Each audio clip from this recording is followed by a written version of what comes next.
सहनौ भुनक्तु सह वीर्यं करवावहै तेजस्विनावधीतमस्तु मा विद्विषावहै। ॐ शान्ति शान्ति शान्तिः। ಶ್ರೀಕೃಷ್ಣ ಸರ್ವೂ ನಿನ್ನ ಸೇವೆಯಾಗಲಿ ಸ್ವಾಮಿ. ಎಲ್ಲ ಆಧ್ಯಾತ್ಮ ಬಂಧುಗಳಿಗೂ ನಮಸ್ಕಾರ ಮತ್ತು ಶ್ರೀ ಚಿಕ್ಕಲಿಂಗೇಶ್ವರ ಸ್ವಾಮಿ ದೇವಸ್ಥಾನದ ಜ್ಞಾನಯಜ್ಞ ಶಾಲೆಗೆ ಸ್ವಾಗತ. ಧ್ವನಿ ಗುರುದೇವದಾಗಿರಲಿ, ವಿಚಾರ ಪರಮಾತ್ಮನದಾಗಿರಲಿ, ಹಾಗೂ ಇದು ನನ್ನದಲ್ಲದ ಕರ್ಮವಾಗಲಿ. ಆಚಾರ್ಯ ಶ್ರೀ ಶಂಕರರ ಹಸ್ತಾಮಲಕ ಸ್ತೋತ್ರವನ್ನು ಅಭ್ಯಾಸ ಮಾಡ್ತಾ ಇದ್ದೀವಿ. ಶರಾವೋದಕಸ್ತೋ ಯಥಾ ಭಾನುರೇಕಃ. ಹಸ್ತಾಮಲಕ ಈ ಹಿಂದೆ ಕನ್ನಡಿಯ ಒಂದು ಉದಾಹರಣೆಯನ್ನು ಕೊಟ್ಟು ಈಗ ಮತ್ತೆ ಆಗಸದಲ್ಲಿರುವಂತಹ ಸೂರ್ಯ ಒಂದು ಮಾತ್ರ. ಶರಾವ ಅಂತಂದರೆ ಪಾತ್ರೆಗಳು. ಶರಾವೋದಕ, ಅನೇಕ ಪಾತ್ರೆಗಳಲ್ಲಿ ನೀರು ತುಂಬಿರುತ್ತೆ. ನೀರು ತುಂಬಿರುವಂತಹ ಅನೇಕ ಪಾತ್ರೆಗಳು ಭೂಮಿನಲ್ಲಿದೆ. ಆಗಸದಲ್ಲಿರುವಂತಹ ಒಬ್ಬನೇ ಸೂರ್ಯನ ಅನೇಕ ಪ್ರತಿಬಿಂಬಗಳು ನೀರು ತುಂಬಿದ ಎಲ್ಲ ಮಡಿಕೆ ಕುಡಿಕೆ ಪಾತ್ರೆಗಳು ಎಲ್ಲದರಲ್ಲೂ ಕೂಡ ಅವನ ಪ್ರತಿಬಿಂಬ ಅನ್ನುವಂತಹದ್ದು ಬರ್ತಾ ಇದೆ. ಎಲ್ಲದರಲ್ಲೂ ಕೂಡ ಸೂರ್ಯನ ಪ್ರತಿಬಿಂಬ ಇದ್ದರೂ ಕೂಡ ಸೂರ್ಯ ಅಂತಂದರೆ ಅದು ಒಂದು ಮಾತ್ರ. ಒಂದೊಂದು ಪ್ರತಿಬಿಂಬಕ್ಕೆ ಒಂದೊಂದು ಸೂರ್ಯ ಅಂತ ಇಲ್ಲ. ಸೂರ್ಯ ಅಂತಂದಾಗ ಇಟ್ ಈಸ್ ಏಕಮಾತ್ರ. ಈ ಒಂದು ಉದಾಹರಣೆಯನ್ನು ಕೊಟ್ಟು ವಿಚಾರವನ್ನು ತಿಳಿಸ್ತಾ ಇದ್ದಾನೆ. ಸೊ ಸೂರ್ಯ ಆಗಸದಲ್ಲಿ ಹೇಗೆ ಒಂದು ಮಾತ್ರ ಅಂತ ಹೇಳ್ತಾ ಇದ್ದೇನೆ, ಆ ರೀತಿಯಲ್ಲಿ ನಾನು ನಿತ್ಯ ಉಪಲಬ್ಧಿ ಆತ್ಮ. ಸ್ವನಿತ್ಯೋಪಲಬ್ಧಿ ಸ್ವರೂಪೋಹಮಾತ್ಮ. ಆಚಾರ್ಯರ ಅನೇಕ ಪ್ರಶ್ನೆಗಳಲ್ಲಿ ಒಂದು ಪ್ರಶ್ನೆ ಕುತೋಸಿ ಗಂತ ಅಂತ ಕೇಳಿರ್ತಾರೆ. ಹಸ್ತಾಮಲಕನನ್ನು ಆಚಾರ್ಯರು 5 ಪ್ರಶ್ನೆಗಳನ್ನು ಮಾಡಿರ್ತಾರೆ. ಅವುಗಳಲ್ಲಿ ಒಂದು ಪ್ರಶ್ನೆ ಕುತೋಸಿ ಗಂತ. ಕುತೋಸಿ ಗಂತ ಅಂತಂದರೆ ವಾಟ್ ಈಸ್ ಯುವರ್ ಗೋಲ್ ಅಂತ ನಾವೇನು ಹೇಳ್ತೀವಿ, ಆ ರೀತಿಯಲ್ಲಿ ಇದೆ ಇದು ಪ್ರಶ್ನೆ. ನಿನ್ನ ಉದ್ದೇಶ ಏನು? ಸಾಮಾನ್ಯವಾಗಿ ಆಧ್ಯಾತ್ಮದಲ್ಲಿ ಬರುವಂತಹ ಪ್ರಶ್ನೆ ನಿನ್ನ ಉದ್ದೇಶ ಅಂತಂದರೆ ಅದು ಲೌಕಿಕಕ್ಕೆ ಸಂಬಂಧಪಟ್ಟಿರುವಂತಹದ್ದಲ್ಲ. ಲೌಕಿಕದಲ್ಲಿ ನಿನ್ನ ಉದ್ದೇಶ ಏನು ಅಂತಂದರೆ ಅನೇಕ ಉದ್ದೇಶಗಳನ್ನು ನಾವು ಹೆಸರಿಸಬಹುದು. ಆದರೆ ಇದು ಲೌಕಿಕ ಅಲ್ಲ. ವೇದಾಂತದ ಚರ್ಚೆ, ಆಧ್ಯಾತ್ಮದ ವಿಚಾರವನ್ನು ಮಾಡುವಂತಹ ಸಂದರ್ಭದಲ್ಲಿ ಆಚಾರ್ಯ ಶಂಕರರು ಮಾಡಿರುವಂತಹ ಪ್ರಶ್ನೆ ಕುತೋಸಿ ಗಂತ. ನಿನ್ನ ಮುಖ್ಯ ಉದ್ದೇಶ ಏನು? What is your goal? ನಿನ್ನ ಮುಂದಿನ ಪ್ರಯಾಣ ಎಲ್ಲಿ? ನೀನು ಎಲ್ಲಿ ಹೋಗಬೇಕು ಅಂದ್ಕೊಂಡಿದೀಯಾ? ಏನು ಮಾಡಬೇಕು ಅಂದ್ಕೊಂಡಿದೀಯಾ? ಇಂತಹ ಪ್ರಶ್ನೆಯನ್ನು ಹಸ್ತಾಮಲಕನನ್ನು ಕೇಳಿದರೆ, ನಿನಗೆ ಏನೋ ಒಂದು ಉದ್ದೇಶ ಇದೆ. You go to reach a goal. ಯಾವುದೋ ಒಂದು ಉದ್ದೇಶವನ್ನು ಇಟ್ಕೊಂಡು ನೀನು ಹೊರಡ್ತಾ ಇದೆಯಾ? ಆದರೆ ಆ ನಿನ್ನ ಉದ್ದೇಶ ಏನು ಅನ್ನುವಂತಹದ್ದು ಆಚಾರ್ಯರ ಪ್ರಶ್ನೆ. ಸಾಮಾನ್ಯವಾಗಿ ಒಂದು ಜಂಕ್ಷನ್ ಅಂತಂದರೆ ಒಂದು ಸರ್ಕಲ್, ಒಂದು ಬ್ಯುಸಿ ಏರಿಯಾ, 4 ರಸ್ತೆಗಳು ಕೂಡುವಂತಹ ಒಂದು ಜಾಗದಲ್ಲಿ ನಾವು ಹೋಗಿ ನಿಂತರೆ ಒಂದು ಡೈರೆಕ್ಷನಿಂದ ಜನಗಳು ಹೀಗೆ ಹೋಗ್ತಾ ಇರ್ತಾರೆ. ಈ ಕಡೆಯಿಂದ ಹೆಜ್ಜೆ ಹಾಕಕ್ಕೆ ಪ್ರಾರಂಭ ಮಾಡಿರುವಂತಹ ಅಷ್ಟೂ ಜನಗಳು ಅದೇ ಡೈರೆಕ್ಷನಲ್ಲಿ ಮುಂದೆ ಹೋಗ್ತಾನೆ ಇರ್ತಾರೆ. ಇವರೆಲ್ಲರೂ ಕೂಡ ಆ ಕಡೆಗೆ ಹೋಗ್ತಾ ಇದ್ದಾರೆ ಅಂತಂದರೆ ಇವರೆಲ್ಲರಿಗೂ ಬೇಕಾಗಿರುವಂತಹದ್ದು ಅಲ್ಲೇನೋ ಇರಬಹುದು ಅನ್ನುವಂತಹ ಅರ್ಥ ಬರುತ್ತೆ. ಆದರೆ ಆ ಕಡೆ ನಾವು ಕತ್ತು ಹೊರಳಿಸಿದಾಗ ಆ ಕಡೆಯಿಂದ ಮತ್ತಷ್ಟು ಜನಗಳು ಈ ಕಡೆಗೆ ಬರ್ತಾ ಇರ್ತಾರೆ. ಹಾಗನ್ಸುತ್ತೆ ಇವ್ರುಗಳು ಈ ಕಡೆಗೆ ಬರ್ತಾ ಇದ್ದಾರೆ ಅಂತಂದ್ರೆ ಇವ್ರುಗಳಿಗೆ ಬೇಕಾಗಿರುವಂತಹದ್ದು ಈ ಡೈರೆಕ್ಷನಲ್ಲಿ ಇದೆಯಾ ಎದುರುಗಡೆ ನೋಡಿದ್ರೆ ಆ ಕಡೆಯಿಂದ ಬರ್ತಾ ಇರ್ತಾರೆ, ಹಿಂದ್ಗಡೆಯಿಂದ ನೋಡಿದ್ರೆ ಹಿಂಗೆ ಹೋಗ್ತಾ ಇರ್ತಾರೆ. ಇದರ ಅರ್ಥ ಏನು ಅಂತಂದ್ರೆ ಪ್ರತಿಯೊಬ್ಬ ಮನುಷ್ಯ ಕೂಡ ಓಡ್ತಾನೆ ಇದ್ದಾನೆ ಜಗತ್ತಿನಲ್ಲಿ. ಎಲ್ಲಿಗೆ ಓಡ್ತಾ ಇದ್ದಾನೆ, ಏನು ಮಾಡ್ತಾ ಇದ್ದಾನೆ, ಅವನು ಯಾಕೆ, ಅವನಿಗೆ ಎಷ್ಟು ಅವಸರ, ಅವನು ಏನು ಮಾಡಬೇಕು ಅಂದ್ಕೊಂಡಿದ್ದಾನೆ. ಸಾಮಾನ್ಯವಾಗಿ ಒಂದು ಪ್ರಾಣಿ, ಒಂದು ನಾಯಿ ಅಂತ ಹೇಳಿದಾಗ ಅದು ಈ ಕಡೆಯಿಂದ ಜೋರಾಗಿ ಓಡ್ ಹೋಗುತ್ತೆ, ಅಷ್ಟು ದೂರದಲ್ಲಿ ನಿಂತ್ಕೊಂಡು ಮತ್ತೆ ಆ ಕಡೆಯಿಂದ ಓಡಿ ಬರುತ್ತೆ. ಪಶು ಬುದ್ಧಿ, ಪ್ರಾಣಿ ಬುದ್ಧಿ ಅದು. ಯಾಕೆ ಓಡ್ತಾ ಇದೆ ಅಂತ ನಮಗೂ ಅರ್ಥ ಆಗೋದಿಲ್ಲ, ಯಾಕೆ ಓಡ್ತಾ ಇದ್ದೀನಿ ಅಂತ ನಾಯಿಗೂ ಗೊತ್ತಿಲ್ಲ. ಆದರೆ ಮನುಷ್ಯ ಓಡಾಡ್ತಾ ಇದ್ದಾನಲ್ಲ, ಎಲ್ಲ ಡೈರೆಕ್ಷನಲ್ಲೂ ಓಡಾಡ್ತಾ ಇದ್ದಾನಲ್ಲ, so he must understand, he should know ಎಲ್ಲಿಗೆ ನಾನು ಹೋಗ್ತಾ ಇದ್ದೀನಿ ಅನ್ನುವಂತಹದ್ದು ಅವನಿಗೆ ಗೊತ್ತಾಗಬೇಕು. ಸೊ ನೀ ಎಲ್ಲಿಗೆ ಹೋಗ್ತಾ ಇದೆಯಾ, ನಿನ್ನ ಮುಂದಿನ ಉದ್ದೇಶ ಏನು, ಯಾವ ಗುರಿಯನ್ನು ತಲುಪೋದಕ್ಕೆ ನೀನು ಹೆಜ್ಜೆ ಹಾಕ್ತಾ ಇದೆಯಾ, ಅದನ್ನು ನೀನು ನನಗೆ ಹೇಳು ಅನ್ನುವ ರೀತಿಯಲ್ಲಿ ಆಚಾರ್ಯರು ಹಸ್ತಾಮಲಕನನ್ನು ಕುತೋಸಿಗಂತ, ನಿನಗೆ ಒಂದು ಉದ್ದೇಶ ಇದೆ ಎನ್ನುವಂತಹದ್ದು ನನಗೆ ಗೊತ್ತು, ಆ ಉದ್ದೇಶವನ್ನು ಇಟ್ಕೊಂಡು ನೀನು ಹೆಜ್ಜೆ ಹಾಕ್ತಾ ಇದೆಯಾ, ಇಲ್ಲಿ ಓಡ್ತಾ ಇದೆಯಾ, ಬಟ್ ಅದು ಯಾವುದು? ಹಸ್ತಾಮಲಕ ಹೇಳ್ತಾನೆ, ನನ್ನ ಬದುಕಿನ ಗುರಿ, ನನ್ನ ಮುಖ್ಯ ಉದ್ದೇಶ ಅಂತಂದ್ರೆ ನಾನು ಆತ್ಮನಲ್ಲಿ ಒಂದಾಗುವಂತಹದ್ದು. ಯಾಕೆಂದ್ರೆ ಜನ್ಮ ಅಂತ ತಗೊಂಡು ಜೀವಭಾವದಲ್ಲಿ ಇಲ್ಲಿಗೆ ಬಂದಾಯಿತು, ಈ ಲೋಕಕ್ಕೆ ಬಂದಾಯಿತು, ಇಲ್ಲಿ ಈ ಪ್ರಪಂಚದಲ್ಲಿ ನಾನು ಹುಟ್ಟಿದ್ದೀನಿ, ನಾನು ಮನುಷ್ಯ ಅಂತ ಗುರುತಿಸ್ತಾರೆ, ನನಗೆ ಒಂದು ಜೀವಭಾವ ಇದೆ. ಆದರೆ ಸತ್ಯ ಏನು ಅಂತಂದ್ರೆ ಜೀವಭಾವವನ್ನು ನಾನು ತುಂಬಿಕೊಂಡಿದ್ದೀನಿ. ಯಾಕೆ ನಾನು ಜೀವಭಾವದಲ್ಲಿ ಬದುಕ್ತಾ ಇದ್ದೀನಿ ಅಂತಂದ್ರೆ ಅದು ಅಜ್ಞಾನದ ಕಾರಣದಿಂದ. ಮೂಲವಾಗಿ ನಾನು ಜೀವವೇ ಅಲ್ಲ, ನಾನು ಆತ್ಮರೂಪಿ, ನಾನು ಆತ್ಮಸ್ವರೂಪಿ, ನಾನು ಆತ್ಮವೇ ಆಗಿದ್ರೂ ಕೂಡ ಅಜ್ಞಾನದ ಕಾರಣದಿಂದ ಇದು ನನ್ನ ಮೊದಲನೇ ಜನ್ಮ ಅಲ್ಲ. ಈಗಾಗಲೇ ಸಾವಿರಾರು ಲಕ್ಷಾಂತರ ಜನ್ಮಗಳನ್ನು ದಾಟಿ ಈಗ ಮನುಷ್ಯನಾಗಿ ಇಲ್ಲಿಗೆ ಬಂದಿದ್ದೀನಿ. ಆ ಯಾವ ವಾಸನೆಗಳು ಕೂಡ ನನ್ನನ್ನು ಇನ್ನೂ ಬಿಟ್ಟು ಹೋಗಿಲ್ಲ. ಆದ್ದರಿಂದ ಇವತ್ತಿಗೂ ಕೂಡ ನನಗೀಗ ಜೀವಭಾವ ಇದೆ. ಸೊ ನನ್ನ ಮುಖ್ಯ ಉದ್ದೇಶ ಏನು ಅಂತಂದರೆ, ನನ್ನ ಬದುಕಿನ ಗುರಿ ಏನು ಅಂತಂದರೆ ಜೀವಭಾವವನ್ನು ಬಿಟ್ಟು ಆತ್ಮನಲ್ಲಿ ನಾನು ಒಂದಾಗುವಂತಹದ್ದು. ದಟ್ ಈಸ್ ಮೈ ಗೋಲ್. ಬ್ರಹ್ಮೈಕ್ಯ ಭಾವವನ್ನು ಹೊಂದುವಂತಹದ್ದು. ಕೇವಲ ಬ್ರಹ್ಮೈಕ್ಯ ಭಾವದಲ್ಲಿ ಹೋಗಿ ಅಲ್ಲಿ ಉಳ್ಕೊಳ್ಳುವಂತಹದ್ದು ಮಾತ್ರ ಅಲ್ಲ, ನಾನು ಆತ್ಮನೇ ಆಗಿ ಹೋಗುವಂತಹದ್ದು ನನ್ನ ಗುರಿ. ಆದರೆ ಆಕ್ಚುಲ್ ಆಗಿ ನಾನು ಆತ್ಮನಾಗಿ ಬದಲಾಗಬೇಕಾಗಿಲ್ಲ. ಯಾಕೆ ಅಂತಂದ್ರೆ ನಾನು ಈಗಾಗಲೇ ಆತ್ಮ. ಆದರೆ ಅಜ್ಞಾನದ ಕಾರಣದಿಂದ ಚಿತ್ ಸ್ವರೂಪವನ್ನು ಮರೆತು ಚಿದಾಭಾಸದೊಂದಿಗೆ ನಾನು ಜೀವನವನ್ನು ಮಾಡ್ತಾ ಇದ್ದೀನಿ, ನಾನು ಬದುಕ್ತಾ ಇದ್ದೀನಿ. ಚಿದಾಭಾಸದಲ್ಲಿ ನಾನು ಜೀವಭಾವವನ್ನು ಇಟ್ಕೊಂಡು ಆ ರೀತಿ ನಾನು ಬದುಕ್ತಾ ಇದ್ದೀನಿ. ಮೂಲವಾಗಿ ನಾನು ಆತ್ಮ. ಆದುದರಿಂದ ಜೀವಭಾವವನ್ನು ಬಿಟ್ಟುಕೊಡುವಂತಹ ಮಟ್ಟಕ್ಕೆ ನಾನು ಬೆಳೆಯಬೇಕು. ದಟ್ ಈಸ್ ದಿ ರಿಯಲ್ ಸಾಧನೆ. ಜೀವಭಾವವನ್ನು ಬಿಟ್ಟುಕೊಡುವಂತಹದ್ದು ಬಹಳ ದೊಡ್ಡ ಅಚೀವ್ಮೆಂಟ್. ಸೊ ಭಾವವನ್ನು ಬಿಟ್ಟುಕೊಡುವಂತಹ ದೊಡ್ಡ ಮಟ್ಟಕ್ಕೆ ನಾನು ಬೆಳೆಯುವಂತಹದ್ದು, ಅದು ನನ್ನ ನಿಜವಾದ ಗುರಿ. ದಿಸ್ ಈಸ್ ಇದೇ ನನ್ನ ನಿಜವಾದ ಉದ್ಧಾರ. ಯಾಕೆ ಅಂತಂದ್ರೆ ಯಾವಾಗ ಕನ್ನಡಿ ಎನ್ನುವಂತಹದ್ದು ಇರೋದಿಲ್ಲ, ಆಗ ಅಲ್ಲಿ ಪ್ರತಿಬಿಂಬ ಅನ್ನುವಂತಹದ್ದು ಮೂಡೋದಿಲ್ಲ. Because there is no mirror, so no reflection.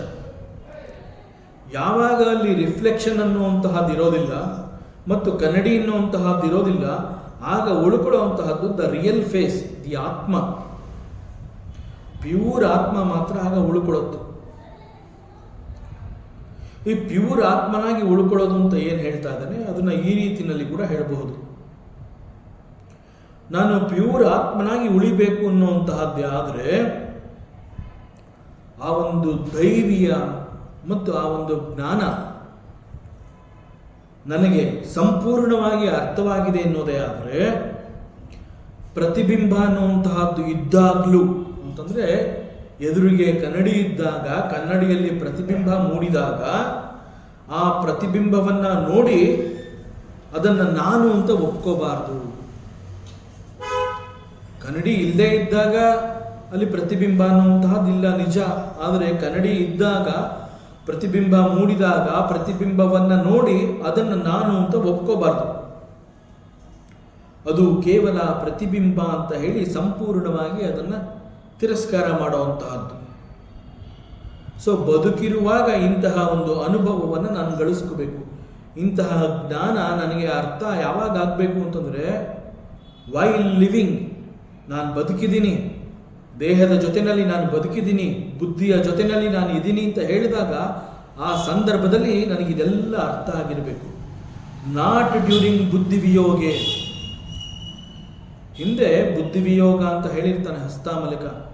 ಬುದ್ಧಿ ಎನ್ನುವಂತಹದ್ದು ನಿನ್ನ ಜೊತೆಯಲ್ಲಿ ಇಲ್ಲ ಅಂತಂದಾಗ ನಿನಗೆ ಸತ್ಯ ಅರ್ಥ ಆಗತ್ತೆ ಎನ್ನುವಂತಹ ಒಂದು ದೃಷ್ಟಾಂತವನ್ನು ಕೊಟ್ಟಿರ್ತಾನೆ. ಆದರೆ ಈಗ ಇಲ್ಲಿ ಹೇಳ್ತಾ ಇದ್ದಾನೆ, ಕನ್ನಡಿಯನ್ನು ನೋಡಿ ಪ್ರತಿಬಿಂಬವನ್ನು ನೋಡಿ ಅದು ಸತ್ಯವಲ್ಲ ಅಂತ ಒಪ್ಕೊಳ್ಳುವಂತಹದ್ದು ಮಾತ್ರ ಅಲ್ಲ, ಯು ಶುಡ್ ಹ್ಯಾವ್ ದಟ್ ಜ್ಞಾನ ವೈಲ್ ಲಿವಿಂಗ್, ನಾಟ್ ಡ್ಯೂರಿಂಗ್ ಬುದ್ಧಿ ವಿಯೋಗೆ. ಆದ್ದರಿಂದ ಲೌಕಿಕದಲ್ಲಿದ್ದಾಗ, ಸಂಸಾರದಲ್ಲಿದ್ದಾಗ, ಸಂಸಾರದಲ್ಲಿದ್ದರೂ ಕೂಡ ಸಂಸಾರಕ್ಕೆ ಅಂಟಿಕೊಳ್ಳದಂತೆ ಬದುಕುವಂತಹ ಕಲೆಯನ್ನು ಕಲಿಬೇಕು. ದಟ್ ಈಸ್ ಕಾಲ್ಡ್ ಜೀವನ್ ಮುಕ್ತಿ. ಜೀವನ್ ಮುಕ್ತಿ ಅಂತ ಹೇಳ್ತಾರೆ. ಜೀವನ್ ಮುಕ್ತಿ ಅಂತಂದ್ರೆ ಜೀವನ್ ಏವ ಮುಕ್ತಿ ಅಂತ ಅದರ ಅರ್ಥ. Liberation while living. ನಾನು ಬದುಕಿರುವಾಗಲೇ ಆ ಒಂದು ಸರ್ವ ಸ್ವತಂತ್ರವನ್ನು ನನ್ನ ಅನುಭವಕ್ಕೆ ತಂದುಕೊಳ್ಳುವಂತಹದ್ದು. ದೇಹ ಇರುವಾಗ ಅಂತಂದ್ರೆ ಹುಟ್ಟು ಸಾವು ಅನ್ನುವಂತಹದ್ದು ಆತ್ಮಕ್ಕಲ್ಲ, ದೇಹಕ್ಕೆ. ಆದ್ರಿಂದ ದೇಹ ಇರುವಾಗ ಅಂತಂದ್ರೆ ದೇಹಕ್ಕೆ ಸಾವು ಅನ್ನುವಂತಹದ್ದು ಸಂಭವಿಸುವುದಕ್ಕಿಂತ ಮುಂಚೆಯೇ ಆ ಮುಕ್ತ ಸ್ವರೂಪವನ್ನು ನಾನು ಅರ್ಥ ಮಾಡ್ಕೋಬೇಕು.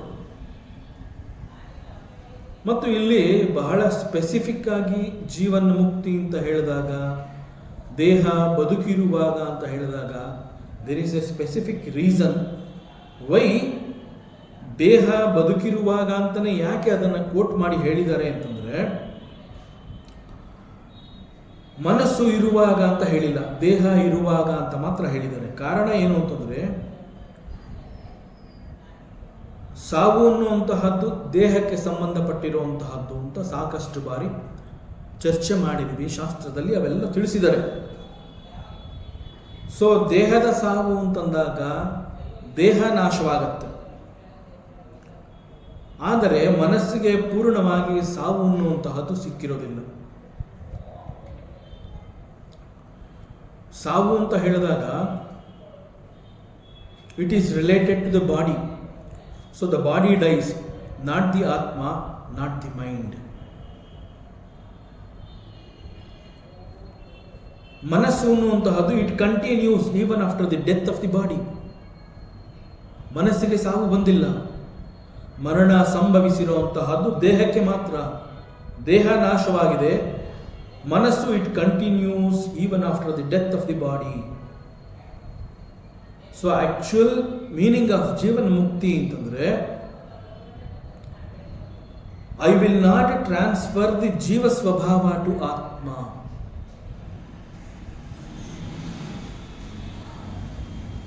ಜೀವ ಸ್ವಭಾವವನ್ನ ಆತ್ಮಕ್ಕೆ ಟ್ರಾನ್ಸ್ಫರ್ ಮಾಡದೇ ಇರುವಂತಹದ್ದು. ಏನಿದರ ಅರ್ಥ? ಈಗ ಜೀವ ಸ್ವಭಾವ ಅಂತ ಹೇಳಿದಾಗ ಈ ಜೀವ ಸ್ವಭಾವದಲ್ಲಿ ಎಲ್ಲೋ ಒಂದು ಕಡೆ ಈ ನಾನು ಅನ್ನುವಂತಹ ಒಂದು ಭಾವ ಅಂಟ್ಕೊಂಡಿರುತ್ತೆ. ಜೀವ ಸ್ವಭಾವ ಮೀನ್ಸ್ ಚಿದಾಭಾಸ ಸ್ವಭಾವ.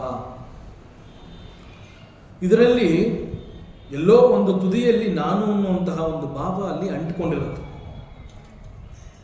ಸೊ ದಿಸ್ ಚಿದಾಭಾಸ ಇಟ್ ಹ್ಯಾಸ್ ಕಮ್ ಫ್ರಮ್ ಚಿತ್. ಚಿದಾಭಾಸದಲ್ಲಿರುವಂತಹ ನಾನು ಈಸ್ ನಾಟ್ ಪ್ಯೂರ್ ಕಾನ್ಷಿಯಸ್ನೆಸ್. ನಾನು ಅನ್ನುವಂತಹದ್ದು ಎರಡು ಕಡೆನೂ ಇದೆ. ಒಂದು ಶುದ್ಧ ಪ್ರಜ್ಞೆಯನ್ನು ನಾನು ಅಂತ ಹೇಳ್ತೀವಿ, that is there in the ಚಿತ್.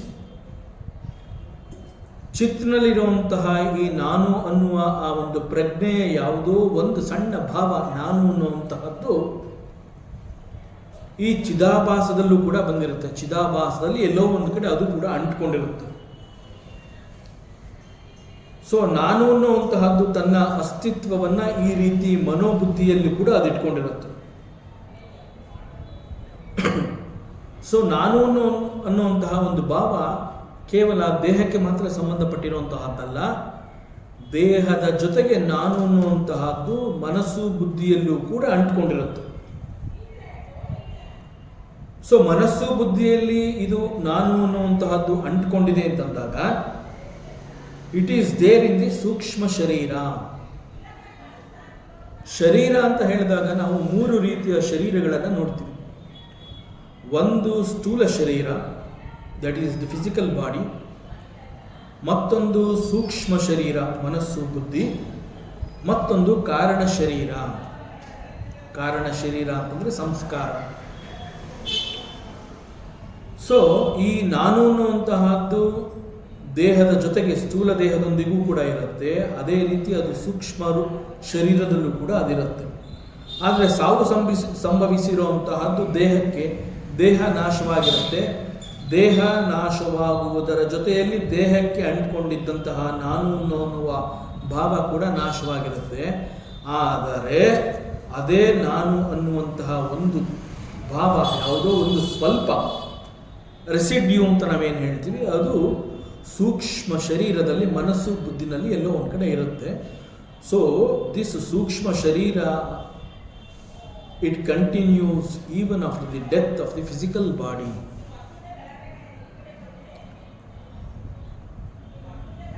ಸೊ ಸಾವು ಅನ್ನುವಂತಹದ್ದು ಸ್ಥೂಲ ಶರೀರಕ್ಕೆ, ಆದರೆ ಸೂಕ್ಷ್ಮ ಶರೀರ ಅನ್ನುವಂತಹದ್ದು ಇನ್ನೂ ಇದೆ.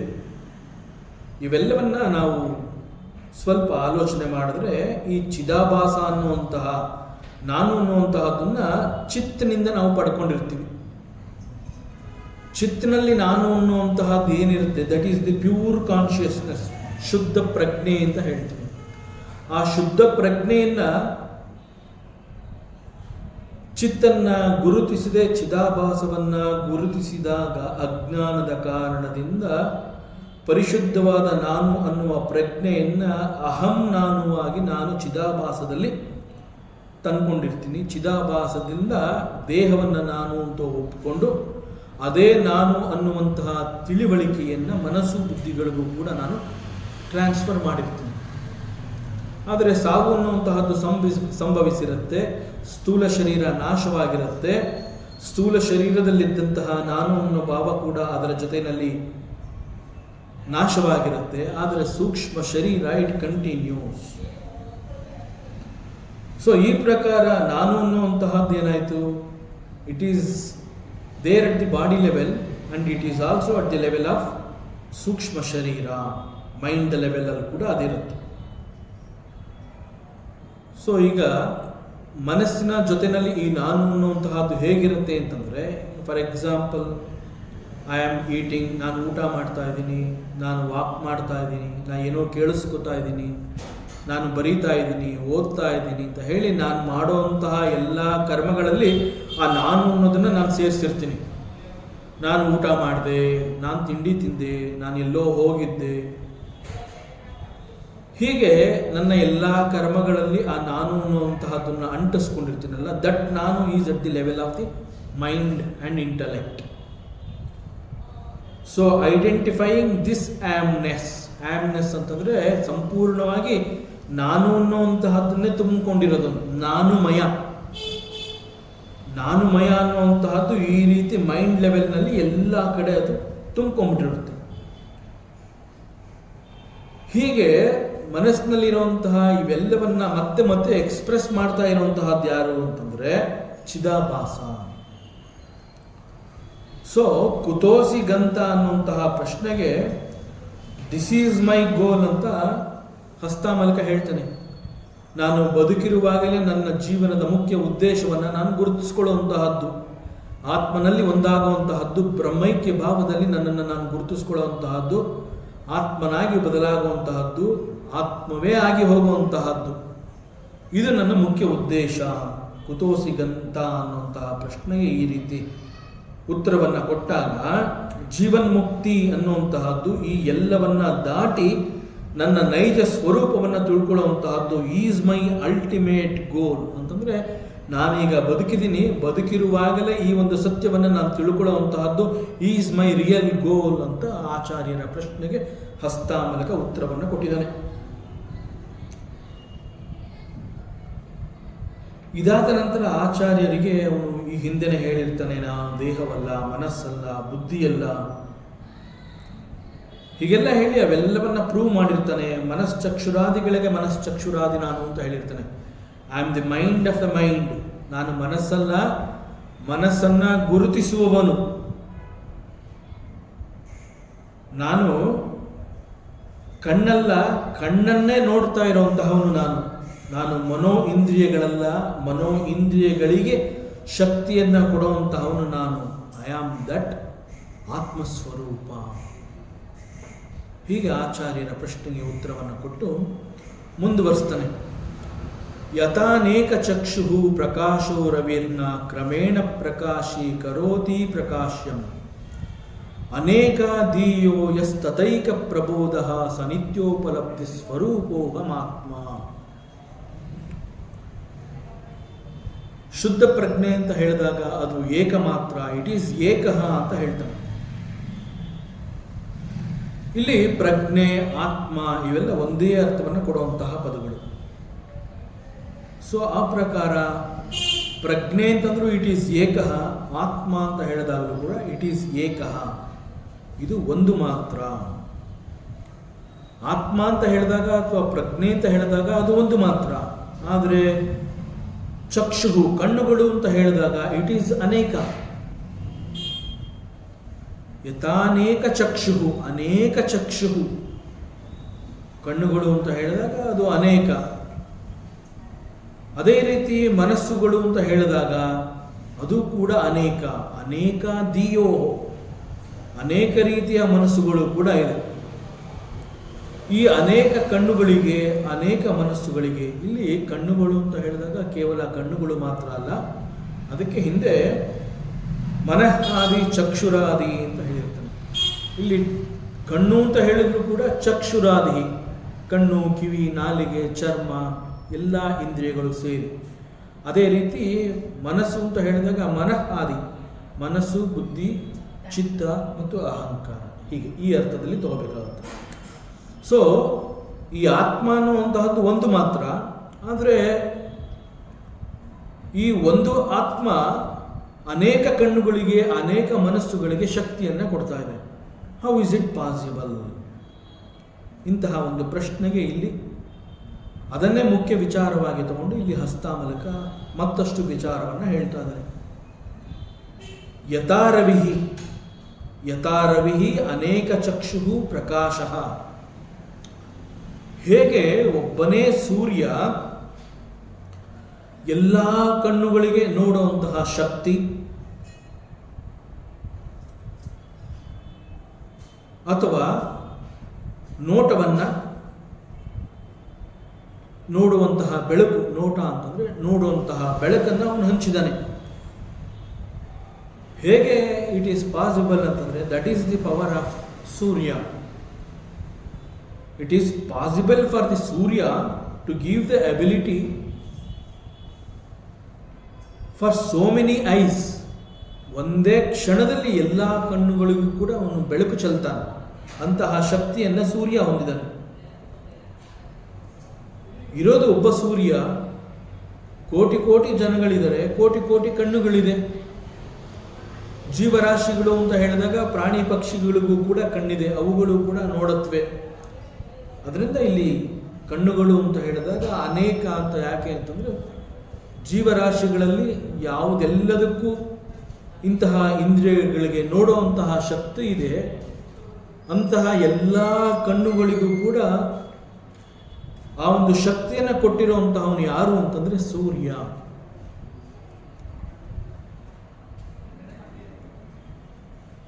ಕತ್ತಲೆ ಅಂತ ಹೇಳಿದಾಗ ಅಲ್ಲಿ ನಮಗೇನು ಕಾಣದೇ ಇಲ್ಲ. ಯಾವುದಾದ್ರೂ ದೀಪ ಇದ್ದರೆ ದೀಪದ ಸಹಾಯದಿಂದ ಆ ಬೆಳಕನ್ನು ಉಪಯೋಗಿಸ್ಕೊಂಡು ವಿ. ಈಗ ಕಣ್ಣುಗಳಿದೆ ನನಗೆ, ಐ ಹ್ಯಾವ್ ಐಸ್ ಅಂತ ನಾನು ಹೇಳ್ತೀನಿ, ನನಗೆ ಕಣ್ಣಿದೆ, ನಾನು ಎಲ್ಲವನ್ನ ನೋಡಬಲ್ಲೆ ಅಂತ ಹೇಳ್ತೀನಿ. I can see anything. ರಾತ್ರಿ ಆಗಿರ್ಬೋದು, ಹಗಲಾಗಿರ್ಬೋದು, ನನ್ನ ಕಣ್ಣು ಚೆನ್ನಾಗಿದೆ, ಪವರ್ ಇದೆ, ನಾನು ಚೆನ್ನಾಗಿ ನೋಡ್ತೀನಿ, ನನಗೆಲ್ಲ ಕಾಣುತ್ತೆ. ಹೀಗೆ ಹೇಳಿದಾಗ, ನನ್ನ ಕಣ್ಣುಗಳಿಗೆ ನೋಡುವಂತಹ ಶಕ್ತಿ ಇದೆ ಅಂತ ಹೇಳಿದಾಗ, ಆ ನೋಡುವಂತಹ ಶಕ್ತಿಯನ್ನು ಕೊಟ್ಟಿರುವಂತಹವನು ಸೂರ್ಯ. ಆದರೆ ಒಂದು ಪ್ರಶ್ನೆ ಬರುತ್ತೆ, ಸೂರ್ಯ ಅಂತ ಹೇಳಿದಾಗ ಹಗಲಿನಲ್ಲಿ ಸೂರ್ಯನನ್ನು ನಾವು ನೋಡ್ತೀವಿ, ಆದರೆ ರಾತ್ರಿಯಲ್ಲೂ ಕೂಡ ನನ್ನ ಕಣ್ಣು ಕೆಲಸ ಮಾಡುತ್ತಲ್ಲ, ಹೇಗೆ? Because of some artificial light we use. ದೀಪದ ಬೆಳಕಿನ ವ್ಯವಸ್ಥೆಯನ್ನು ನಾವು ಮಾಡ್ಕೊಂಡಿರ್ತೀವಿ.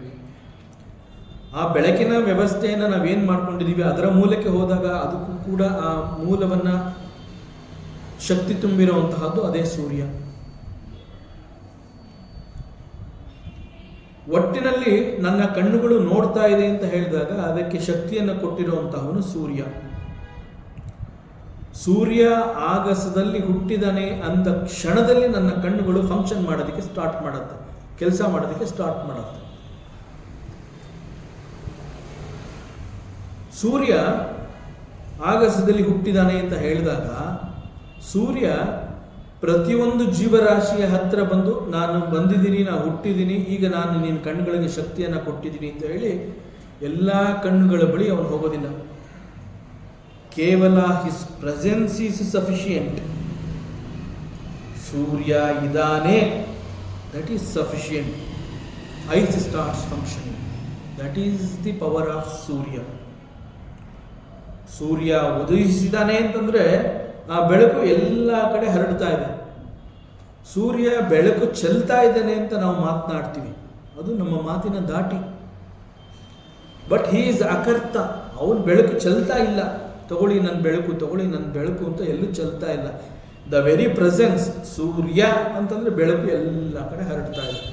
ಎಲ್ಲ ಕಡೆ ಹರಡುವಂತಹ ಸ್ವಭಾವ ಆ ಬೆಳಕಿಗೆ ಇದೆ. ಅದನ್ನು ನಾವೇನು ಮಾಡ್ತೀವಿ, ಬಹಳ ವಿನಯದಿಂದ ಅವನು ಕೊಟ್ಟಿದ್ದಾನೆ ಅನ್ನುವ ಒಂದು ಕೃತಜ್ಞತೆಯನ್ನು ನಾವು ತೋರಿಸ್ಬೇಕಲ್ಲ. ಸೊ ಸೂರ್ಯ ಬೆಳಕು ಚೆಲ್ತಾ ಇದ್ದಾನೆ ಅಂತ ನಾವು ಹೇಳ್ತೀವಿ. ಬಟ್ ಸೂರ್ಯ ಅವನು the very presence is sufficient. ಅವನು ಇನ್ನೇನು ಮಾಡಬೇಕಾಗಿಲ್ಲ. ಆಗಸದಲ್ಲಿ ಸೂರ್ಯ ಬಂದಿದ್ದಾನೆ ಅಂತಂದರೆ ಕಣ್ಣುಗಳು ಕೆಲಸ ಮಾಡೋದಕ್ಕೆ ಪ್ರಾರಂಭ ಮಾಡುತ್ತೆ. ಸೊ ದಿಸ್ ಈಸ್ ದಿ ಕ್ರಮ. ಇದು ಇರೋದೇ ಈ ರೀತಿ ಇದು. ಆದರೆ ಇಲ್ಲಿ ಸ್ವಲ್ಪ ವಿಚಾರವನ್ನು ಮಾಡಿ ನೋಡಬೇಕಾಗುತ್ತೆ. ವೇದಾಂತದ ಹಿನ್ನೆಲೆಯೊಂದಿಗೆ ಈ ಒಂದು ಸತ್ಯವನ್ನು ನಾವು ತಿಳ್ಕೋಬೇಕಾಗುತ್ತೆ.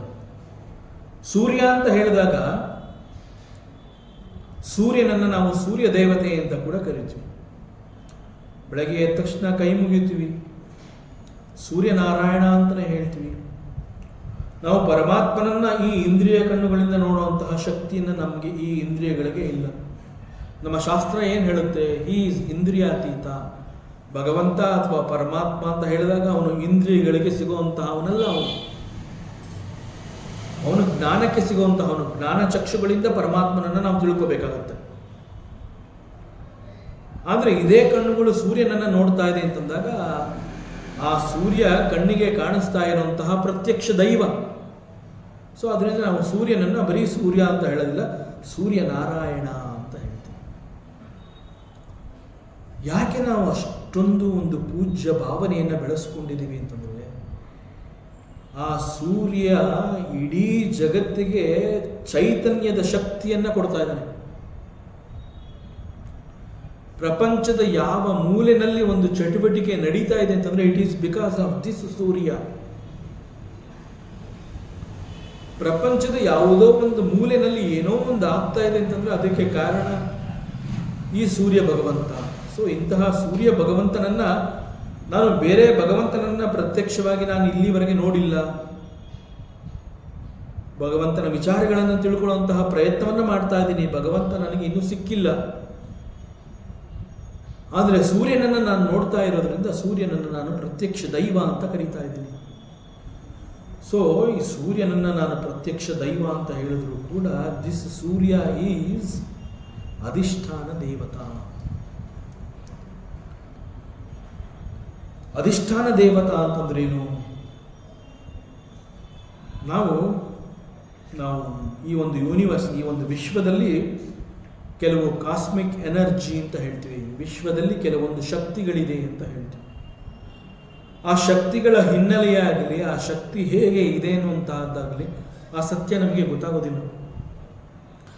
ಆದರೆ ಆ ಶಕ್ತಿಯನ್ನು ನಾವು ಗುರುತಿಸ್ತೀವಿ, ಆ ಶಕ್ತಿಯನ್ನು ನಾವು ಉಪಯೋಗಿಸ್ಕೋತೀವಿ. ಆಗ ಹೇಳ್ತೀವಿ ಬ್ರಹ್ಮಾಂಡದಲ್ಲಿ ಇಂತಹ ಒಂದು ಶಕ್ತಿ ಇದೆ, ಆ ಶಕ್ತಿಯ ಪರಿಚಯ ಆಯಿತು ಅಂತ ಹೇಳ್ತೀವಿ. So that is called the cosmic force R the cosmic energy. So ಈ ಒಂದು ಕಾಸ್ಮಿಕ್ ಎನರ್ಜಿ ಅಥವಾ ಕಾಸ್ಮಿಕ್ ಶಕ್ತಿಯನ್ನು ಪ್ರತಿಯೊಂದು ಜೀವಿ ತನ್ನ ಬದುಕಿನಲ್ಲಿ ತನ್ನ ಏಳಿಗೆಗಾಗಿ ಅವನು ಉಪಯೋಗಿಸ್ಕೋತಾನೆ. ಅವನ ಕ್ಷೇತ್ರ ಲೌಕಿಕ ಆಗಿರಬಹುದು, ಆಧ್ಯಾತ್ಮ ಆಗಿರಬಹುದು, ಒಟ್ಟಿನಲ್ಲಿ ಅವನ ಬೆಳವಣಿಗೆ ಅಂತ ಹೇಳಿದಾಗ ಅವನ ಬೆಳವಣಿಗೆಗೆ ಬೇಕಾಗಿರುವಂತಹ ಶಕ್ತಿಯನ್ನು ಈ ಒಂದು cosmic force or this cosmic energy is giving and he is making use of this facility. So ಈ ಒಂದು ವಿಶ್ವಶಕ್ತಿ ಎನ್ನುವಂತಹದ್ದು ಎಲ್ಲರಿಗೂ ಸಿಗ್ತಾ ಇದೆ. ಬಟ್ ಆದರೂ ಕೂಡ ಈ ವಿಶ್ವಶಕ್ತಿ ಅಂತಂದ್ರೆ ಏನು ಅಂತಂದ್ರೆ, ಈ ಒಂದು ವಿಶ್ವಶಕ್ತಿ ಭೂಮಿಯನ್ನ ಮೀರಿ ತನ್ನ ಶಕ್ತಿಯನ್ನ ಬೆಳೆಸಿಕೊಂಡು ಅನೇಕ ಬಾರಿ ಅದು ಭೂಮಿಗೆ ಕೂಡ ಒಂದು ವರವಾಗಿ ಪರಿಣಮಿಸುತ್ತೆ. ಸೊ ಅದರಿಂದ ಅದನ್ನು ಕಾಸ್ಮಿಕ್ ಫೋರ್ಸ್ ಅಥವಾ ಕಾಸ್ಮಿಕ್ ಎನರ್ಜಿ ಅಂತ ಹೇಳ್ತೀವಿ. ಇದು ಮನೋ ಇಂದ್ರಿಯಗಳಿಗೆ ನಿಲುಕದಂತಹ ಒಂದು ಶಕ್ತಿ. ಈ ಒಂದು ಶಕ್ತಿಯನ್ನು ನಾನು ಅರ್ಥ ಮಾಡ್ಕೋತೀನಿ ಅಂತ ಹೇಳಿ ಅದರ ಮೂಲವನ್ನು ನಾನು ಹುಡುಕಕ್ಕೆ ಹೋದರೆ ಆ ಶಕ್ತಿಯನ್ನು ನಾನು ತಿಳ್ಕೊಳ್ಳೋಕ್ಕಾಗೋದಿಲ್ಲ. ವೇಗವಾಗಿ ಬೀಸ್ತಾ ಇರುವಂತಹ ಬಿರುಗಾಳಿ, ಸುಂಟರ ಗಾಳಿ ಅಂತ ಏನು ಹೇಳ್ತೀವಿ, ಅದು ಬೀಸಿದಾಗ ಅದನ್ನು ತಡ್ಕೊಳ್ಳುವಂತಹ ಶಕ್ತಿ ಇಲ್ಲ. ಇನ್ನು ಅದರ ಮೂಲಕ್ಕೆ ಹೋಗಿ ಅದರ ಸ್ವರೂಪವನ್ನು ತಿಳ್ಕೊಳ್ಳೋದಾದರೆ ಹೇಗೆ? ಸಮುದ್ರ ತೀರಗಳಲ್ಲಿ ಸುನಾಮಿಯಂತಹ ಅಲೆ ಬಂದಾಗ ಆಗುವಂತಹ ಅನಾಹುತಕ್ಕೆ ನಾವು ಹೆದರ್ತೀವಿ. ಅಷ್ಟು ದೊಡ್ಡ ಶಕ್ತಿಯ ಸ್ವರೂಪವನ್ನು ತಿಳ್ಕೊಳ್ಳುವಂತಹ ಶಕ್ತಿ ನಮಗೆ ಎಲ್ಲಿದೆ? ಇಲ್ಲ. ಅದರಿಂದ ಇದು ಮನೋ ಇಂದ್ರಿಯಗಳಿಗೆ ನಿಲುಕದಂತಹ ಒಂದು ದೊಡ್ಡ ಶಕ್ತಿ. And that shakti is referred as vishwashakti, cosmic energy. ಭೂಮಿಗೆ ಬಂದಂತಹ ಯಾವುದೇ ಒಂದು ಜೀವವಾಗಿರಲಿ ಅದು ವಿಶ್ವಶಕ್ತಿಗಿಂತ ಬೇರೆ ಅಲ್ಲ. ಇಲ್ಲಿವರೆಗೆ ನಾವೇನು ಹೇಳಿದ್ವಿ ಅಂತಂದ್ರೆ, ವಿಶ್ವಶಕ್ತಿ ಎನ್ನುವಂತಹದ್ದು ಮನೋ ಇಂದ್ರಿಯಗಳಿಗೆ ನಿಲುಕದಂತಹ ಒಂದು ಶಕ್ತಿ. ಅದು ಮನುಷ್ಯ ಅದನ್ನು ಅರ್ಥ ಮಾಡ್ಕೊಳ್ಳೋಕ್ಕಾಗೋದಿಲ್ಲ. ಆದರೆ ಅದರ ಜೊತೆಗೆ ಮತ್ತೆ ವೇದಾಂತ ಹೇಳ್ತಾ ಇದೆ, ಭೂಮಿಗೆ ಬಂದಂತಹ ಯಾವುದೇ ಒಂದು ಜೀವವಾಗಿರಲಿ ಅದು ವಿಶ್ವಶಕ್ತಿಗಿಂತ ಬೇರೆ ಅಲ್ಲ. ಸೀದ ಕಾಂಟ್ರವರ್ಸಿ. ಸೊ ಈ ವಿಶ್ವಕ್ಕೆ, ಈ ಭೂಮಿಗೆ ಬಂದಿರುವಂತಹ ಒಂದು ಸಣ್ಣ ಜೀವ ಅದು ಆ ವಿಶ್ವಶಕ್ತಿಯ ಒಂದು ಅಂಶ. ನಮ್ಮ ವೇದಾಂತದಲ್ಲಿ 2 ಪದಗಳು ಬರುತ್ತೆ, ವ್ಯಷ್ಟಿ ಮತ್ತು ಸಮಷ್ಟಿ ಅಂತ ಬರುತ್ತೆ. ಈ ವ್ಯಷ್ಟಿ ಮತ್ತು ಸಮಷ್ಟಿ ಎನ್ನುವಂತಹದ್ದು ಒಂದಕ್ಕೆ ಒಂದು ಪೂರಕವಾಗಿರುವಂತಹ ಪದಗಳು. ಈ ವ್ಯಷ್ಟಿ ಮತ್ತು ಸಮಷ್ಟಿ ಎನ್ನುವಂತಹದ್ದು ಬಹಳ ಹತ್ತಿರದ ಸಂಬಂಧವನ್ನು ಹೊಂದಿದೆ. ಎರಡೂ ಒಂದೇ, ಆದರೆ ಎರಡೂ ಬೇರೆ ಬೇರೆ ಈ ರೀತಿ. ಅದರಿಂದ ಇದು ತರ್ಕಕ್ಕೆ ಸಿಗುವಂತಹದ್ದಲ್ಲ. ಚಿಂತನೆಗೆ ಇಟ್ಕೊಂಡಾಗ ನಾವು ಅದರಲ್ಲಿ ಮುಳುಗಿ ಹೋಗ್ತೀವಿ. ನಾವು ಮತ್ತೆ ಕ್ವಶನ್ ಮಾಡೋದಿಲ್ಲ. ಅದು ಅರ್ಥ ಆದಾಗ, ಈಗ what is vyashti, what is ಸಮಷ್ಟಿ ಎನ್ನುವಂತಹದ್ದೇ ಒಂದು ವಿಚಾರವನ್ನು ತಗೊಂಡು ಧ್ಯಾನಕ್ಕೆ ನಾವು ಕೂತ್ಕೊಂಡು ಮೆಡಿಟೇಷನ್ ಮಾಡಿದ್ರೆ ಆಗ ಸಿಗುವಂತಹ ಸಮಾಧಾನದಲ್ಲಿ ಮತ್ತೆ ಆ ಒಂದು ಕ್ವಶನ್ ನಮ್ಮಲ್ಲಿ ಹೇಳೋದಿಲ್ಲ. What is vyashti, what is samashti ಅಂತ ನಾನು ಇನ್ನೊಂದ್ಸಲಿ ಕೇಳೋದಿಲ್ಲ. ಅದು ಅರ್ಥ ಮಾಡಿಸ್ಬಿಡುತ್ತೆ. So that is the power of meditation. ನಾವು ಎಷ್ಟು ಅಲ್ಲಿ ಮುಳುಗ್ತೀವಿ ಅದು ಅಲ್ಲಿ ಕರ್ಕೊಂಡೋಗಿ ನಮಗೆ ಅರ್ಥ ಮಾಡಿಸ್ಬಿಡುತ್ತೆ. ಅದು ಅರ್ಥ ಹೇಗೆ ಮಾಡಿಸ್ತು ಅಂತ ಆ ಒಂದು ತರ್ಕವನ್ನಾಗಲಿ ವಿಧಾನವನ್ನಾಗಲಿ ಅದು ತೋರಿಸ್ಕೊಡೋದಿಲ್ಲ. You wanted this, you got this.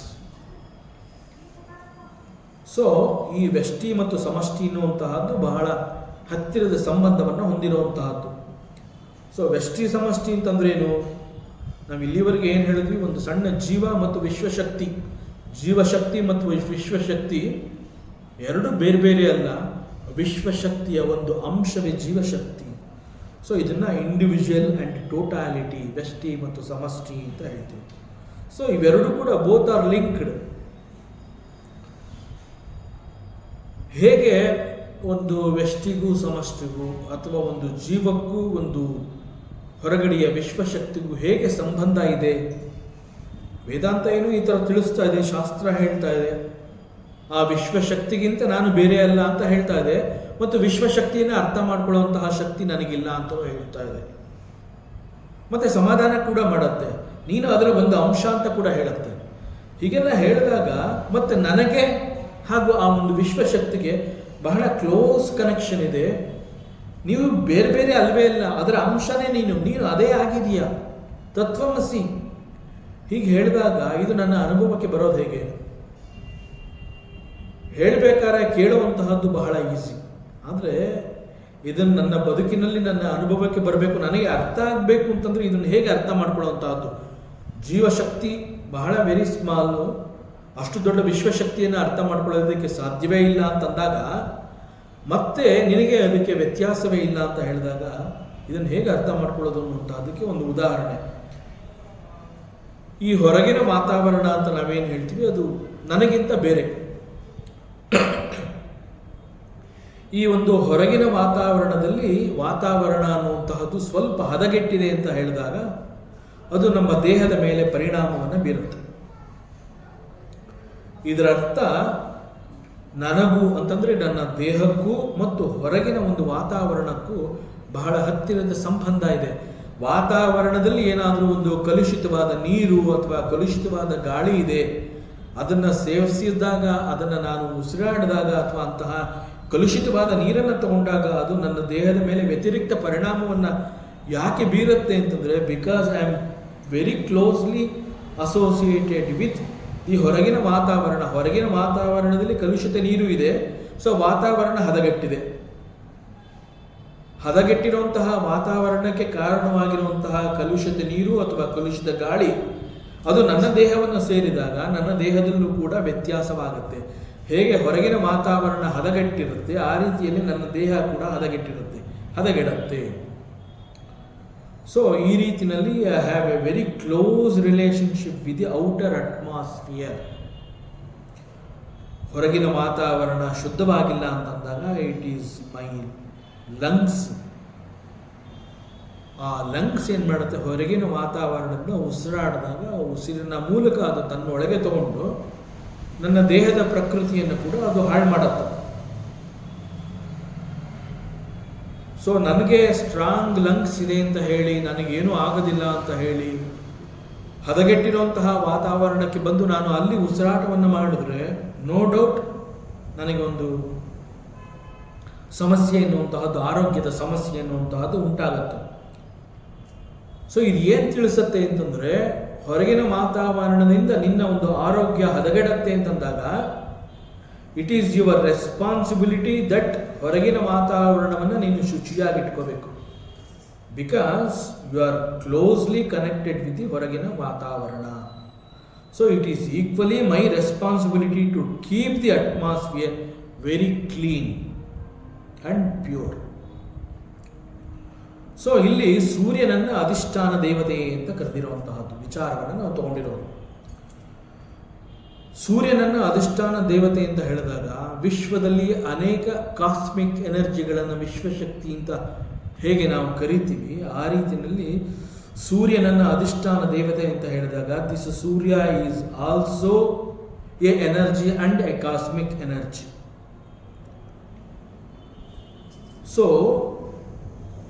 ಆ ಒಂದು ಕಾಸ್ಮಿಕ್ ಎನರ್ಜಿ ಅಥವಾ ಆ ಒಂದು ಕಾಸ್ಮಿಕ್ ಪವರ್ ಅವನಲ್ಲಿ ಇರೋದ್ರಿಂದ ಹಿ ಎನ್ಲಿವನ್ಸ್ ಅವರ್ ಐಸ್, ನಮ್ಮ ಕಣ್ಣುಗಳಿಗೆ ನೋಡುವಂತಹ ಶಕ್ತಿಯನ್ನು ಅವನು ಕೊಡ್ತಾನೆ. ಸೊ ಹಿ ಪ್ರಿಸೈಡ್ಸ್ ಓವರ್, ನಮ್ಮ ಕಣ್ಣುಗಳಿಗೆ ಶಕ್ತಿಯನ್ನು ಕೊಡುವಂತಹ ಕೆಲಸವನ್ನು ಮಾಡ್ತಾನೆ. ಅತಿತಿಷ್ಠತಿ ಹೇಗೆ ಅಂತಂದರೆ just his presence is sufficient. ಸೂರ್ಯ ಅಲ್ಲಿದ್ದಾನೆ ಅಂತಂದರೆ ಸಾಕು, that shakti will energise automatically. ಸೂರ್ಯ ಬಂದು ನಾನು ಬೆಳಕು ಕೊಡ್ತಾ ಇದ್ದೀನಿ, ನೀವೆಲ್ಲ ಬೆಳಕು ತಗೊಳ್ಳಿ ಅಂತ ಅವನೇನು ಹೇಳಬೇಕಾಗಿಲ್ಲ. ನನ್ನನ್ನು ಉಪಯೋಗಿಸ್ಕೊಡಿ ಅಂತ ಅವನು ಯಾರ ಹತ್ರನೂ ಬಂದು ಹೇಳ್ತಾ ಇಲ್ಲ. It is my responsibility that I should make use of the cosmic energy. ಸೂರ್ಯನ ಶಕ್ತಿಯನ್ನು ಉಪಯೋಗಿಸ್ಕೊಂಡು ನನ್ನ ಬೆಳವಣಿಗೆಯನ್ನು ನಾನು ಕಂಡುಕೊಳ್ಳುವಂತಹದ್ದು ನನ್ನ ಜವಾಬ್ದಾರಿಯಾಗಿರುತ್ತೆ. ಸೊ ಅವನನ್ನು ಉಪಯೋಗಿಸ್ಕೊಳ್ಳುವಂತಹದ್ದು ನನ್ನ ಧರ್ಮ ಮತ್ತು ಕರ್ಮವಾಗಿರುತ್ತೆ. So this is called atitishthati. So ಅಧಿಷ್ಠಾನ ದೇವತಾ ಅಂತಂದರೆ ಅದು ಕೂಡ ಈ ಅರ್ಥವನ್ನು ಕೊಡುತ್ತೆ. ಅಧಿಷ್ಠಾನ ದೇವತೆಯ ಕಾರಣದಿಂದ ಕಾಸ್ಮಿಕ್ ಎನರ್ಜಿಯನ್ನು ಉಪಯೋಗಿಸಿಕೊಂಡ ಪರಿಣಾಮದಿಂದ ಆದಂತಹ ಎಫೆಕ್ಟ್ಗಳು, ಅಧಿಷ್ಠಾನ ದೇವತೆಯಿಂದ ಸಿಕ್ಕಂತಹ ಎನರ್ಜಿಯನ್ನು ನಾನು ಉಪಯೋಗಿಸ್ಕೋಬೇಕಾದ್ರೆ ಆ ಎನರ್ಜಿಯನ್ನು ಯಾವ ರೀತಿ ಉಪಯೋಗಿಸ್ಕೋತೀನಿ ಅನ್ನುವಂತಹದ್ದು ನನಗೆ ಸೇರಿರುವಂತಹದ್ದು. ಅದರ ಶಕ್ತಿ ಒಂದೇ, ಆದರೆ ಉಪಯೋಗಿಸ್ಕೊಂಡಾಗ ಆಗುವಂತಹ ಪರಿಣಾಮಗಳು ಅದು ಏನೇ ಬೇಕಾದ್ರೂ ಆಗಿರ್ಬೋದು, ಒಳ್ಳೆಯದಾಗಬಹುದು, ಕೆಟ್ಟದಾಗಬಹುದು. ನಾ ಯಾವ ರೀತಿಯಲ್ಲಿ ಅದನ್ನು ಉಪಯೋಗಿಸ್ಕೋತೀನಿ. ಅದಕ್ಕೆ ಸೂರ್ಯನ ಶಕ್ತಿ ಒಳ್ಳೆಯದು ಅಂತ ಹೇಳಿ ನಾನು ಬಿಸಿಲಲ್ಲೇ ಇದ್ದರೆ ಯಾವ ಸಂದರ್ಭದಲ್ಲಿ ಬೇಕಾದರೂ ನಾನು ಆ ಹೀಟ್ ಸ್ಟ್ರೋಕ್ಗೆ ಒಳಗಾಗಬಹುದು. ಸೊ ಸೂರ್ಯನ ಶಕ್ತಿ ಅಂತ ಹೇಳಿದಾಗ ಅದನ್ನು ಉಪಯೋಗಿಸ್ಕೊಳ್ಳುವಂತಹದ್ದು ನನ್ನ ಧರ್ಮ ಮತ್ತು ಕರ್ಮ. ಹೇಗೆ ಉಪಯೋಗಿಸ್ಕೋತೀನಿ ಅದರ ಪರಿಣಾಮ ಅನ್ನುವಂತಹದ್ದು ನನಗೆ ಸಂಬಂಧಪಟ್ಟಿರುವಂತಹದ್ದು. ಸೊ ಇಲ್ಲಿ ಪರಿಣಾಮಕ್ಕೆ ಸೂರ್ಯ ಈಸ್ ನಾಟ್ ರೆಸ್ಪಾನ್ಸಿಬಲ್. ಆ ಪರಿಣಾಮಕ್ಕೆ ನಾನು ಕಾರಣನಾಗ್ತೀನಿ. ಸೂರ್ಯ ಅವನಿಗೆ ಈ ಒಂದು ಪರಿಣಾಮಕ್ಕೆ, ಈ ಒಂದು ಎಫೆಕ್ಟ್ಗೆ ಸಂಬಂಧ ಇಲ್ಲ. ದಟ್ ಈಸ್ ಕಾಲ್ಡ್ ಅನುಷ್ಠಾನ ದೇವತಾ. ಅನುಷ್ಠಾನ ದೇವತಾ ಅಂತಂದರೆ his presence will be there. That is called ಅನುಷ್ಠಾನ. ಉದಾಹರಣೆಗೆ ಈಗ ಒಂದು ಕಾರ್ ಅಂತ ಹೇಳಿದಾಗ ಆ ಕಾರ್ಗೆ ನಾವು ಪೆಟ್ರೋಲು ಅಥವಾ ಡೀಸೆಲ್ ಏನೋ ಒಂದು ಎನರ್ಜಿ, ಫ್ಯೂಯಲ್, ಅದು ಇಂಧನ ಶಕ್ತಿ ಅಂತ ಹೇಳ್ತೀವಿ. ಆ ಕಾರ್ಗಳಲ್ಲಿ ಅನೇಕ ಬೇರೆ ಬೇರೆ ಭಾಗಗಳಿರುತ್ತೆ. ಆಟೋಮೊಬೈಲ್ ಪಾರ್ಟ್ಸ್ ಇರುತ್ತೆ, ಎಲೆಕ್ಟ್ರಾನಿಕ್ ಪಾರ್ಟ್ಸ್ ಇರುತ್ತೆ, ಸೀಟ್ ಇರುತ್ತೆ, ಇಂಜಿನ್ ಇರುತ್ತೆ, ಪವರ್ಫುಲ್ ಇಂಜಿನ್, ಹಾರ್ಸ್ ಪವರ್ ಅಂತ ಹೇಳ್ತೀವಿ, ಪವರ್ಫುಲ್ ಇಂಜಿನ್ ಇರುತ್ತೆ. ಆದರೆ ಆ ಕಾರ್ ಸ್ಟಾರ್ಟ್ ಆಗಬೇಕಾದ್ರೆ ಅಲ್ಲಿ ಪೆಟ್ರೋಲ್ ಇರಬೇಕು ಅಥವಾ ಡೀಸೆಲ್ ಇರಬೇಕು. ಪೆಟ್ರೋಲು ಡೀಸೆಲ್ ಅದಿದ್ದು ಆ ಇಂಜಿನ್ ಚೆನ್ನಾಗಿದ್ದಾಗ ನಾವು ಸ್ಟಾರ್ಟ್ ಮಾಡಿದಾಗ ಕಾರ್ ಸ್ಟಾರ್ಟ್ ಆಗುತ್ತೆ, ಅದು ಚಲಿಸುತ್ತೆ. ಆ ಕಾರು ಸರಿಯಾಗಿ ಚಲಾಯಿಸಬೇಕಾಗಿರುವಂತಹದ್ದು, ಚಲಿಸುವಂತಹದ್ದು ನನಗೆ ಸೇರಿರುವಂತಹದ್ದು. ಕಾರು ಓಡ್ತಾ ಇದೆ ಅಂತ ಹೇಳಿ ಅದನ್ನು ಸಿಕ್ಕಾಪಟ್ಟೆ ಯಾವ್ಯಾವುದೋ ರೀತಿಯಲ್ಲಿ ಓಡಿಸಿ ಆ ಕಾರ್ನ ಆಕ್ಸಿಡೆಂಟ್ ಮಾಡಿಕೊಂಡ್ರೆ ಪೆಟ್ರೋಲ್ ಈಸ್ ನಾಟ್ ರೆಸ್ಪಾನ್ಸಿಬಲ್. ಆ ರೀತಿಯಲ್ಲಿ ಸೂರ್ಯನ ಶಕ್ತಿ ಎನ್ನುವಂತಹದ್ದು ಇಡೀ ವಿಶ್ವಕ್ಕೆ ಎನರ್ಜಿಯನ್ನು ಕೊಡುತ್ತೆ. ಆ ಶಕ್ತಿಯನ್ನು ನಾನು ಉಪಯೋಗಿಸಿಕೊಳ್ಳುವಂತಹದ್ದು ನನ್ನ ಧರ್ಮ ಮತ್ತು ನನ್ನ ಕರ್ಮ. ಅದರ ಪರಿಣಾಮಕ್ಕೂ ಸೂರ್ಯನಿಗೂ ಸಂಬಂಧ ಇಲ್ಲ ಅಂತ ಯಾಕೆ ಹೇಳಿದ್ದಾರೆ ಅಂತಂದರೆ, ಹೀಸ್ ಅನುಷ್ಠಾನ ದೇವತಾ, ಹಿಸ್ ಪ್ರೆಸೆನ್ಸ್, ಅವನಲ್ಲಿ ಇರ್ತಾನೆ. ಅವನು ಇದ್ದಾನೆ ಅಂತಂದಾಗ ಆಗ ಸಿಗುವಂತಹ ಎನರ್ಜಿ ಶಕ್ತಿಯನ್ನು ಉಪಯೋಗಿಸ್ಕೊಳ್ಳುವಂತಹದ್ದು ನನ್ನ ರೆಸ್ಪಾನ್ಸಿಬಿಲಿಟಿ. ದಟ್ ಈಸ್ ಅನುಷ್ಠಾನ ದೇವತಾ. ಸೊ ಒಂದೊಂದು ಇಂದ್ರಿಯಕ್ಕೂ ಕೂಡ ಈ ರೀತಿ ಒಂದೊಂದು ಅನುಷ್ಠಾನ ದೇವತೆಗಳಿದ್ದಾರೆ. ಅಧಿಷ್ಠಾನ ದೇವತೆಗಳು ಅಂತ ಹೇಳಿದಾಗ ನಮ್ಮ ಅನೇಕ ಇಂದ್ರಿಯಗಳಲ್ಲಿ ಒಂದೊಂದು ಇಂದ್ರಿಯಕ್ಕೂ ಕೂಡ ಒಂದೊಂದು ಅಧಿಷ್ಠಾನ ದೇವತೆಗಳು ಇರ್ತಾರೆ. ಶ್ರೋತ್ರಸ್ಯ ಅಂತ ಹೇಳಿದಾಗ that is for the ears, ಕೇಳುವಂತಹದ್ದು. ಶ್ರೋತ್ರಸ್ಯ ಅಧಿಷ್ಠಾನ ದೇವತೆ ಅಂತ ಹೇಳಿದಾಗ ಸ್ಪೇಸ್, ಆಕಾಶ ಈಸ್ ದಿ ದೇವತಾ, ಆಕಾಶ ಈಸ್ ಅಧಿಷ್ಠಾನ ದೇವತಾ, ದಿಗ್ದೇವತಾ ಅಂತ ನಾವು ಹೇಳ್ತೀವಿ. ಸೊ ಸ್ಪೇಸ್ ಅಂತ ಹೇಳಿದ ಕೂಡಲೇ ನಮ್ಮ ಮನಸ್ಸಿಗೆ ಬರುವಂತಹದ್ದು ಒಂದು ಬಹಳ ದೊಡ್ಡ ವಿಶಾಲವಾದ ವಿಸ್ತಾರವಾದ ಆದಿ ಅಂತ್ಯವೇ ಇಲ್ಲದೆ ಇರುವಂತಹದ್ದು. ಎಲ್ಲಿ ನೋಡಿದ್ರು ಖಾಲಿ ಖಾಲಿ ಖಾಲಿ ಖಾಲಿ. ಇದನ್ನು ಬಟ್ಟ ಬಯಲು ಅಂತ ಹೇಳ್ತಾರೆ. ಬೌಂಡ್ರಿನೇ ಇಲ್ಲ, ಸೀಮೆನೇ ಇಲ್ಲ. That is space. ಸೊ ಒಂದು ಬೌಂಡ್ರಿನೇ ಇಲ್ಲ, ಅದಕ್ಕೆ ಸೀಮೆನೇ ಇಲ್ಲ. ಎಲ್ಲಿ ಕಣ್ಣು ಎಷ್ಟು ದೂರ ಹಾಯಿಸುವಂತಹ ಶಕ್ತಿ ನನಗಿದೆ, ಅಷ್ಟು ದೂರ ಕೂಡ ಈ ಒಂದು ಸ್ಪೇಸ್ ಅನ್ನುವಂತಹದ್ದು ಕಾಣ್ತಾ ಇದೆ.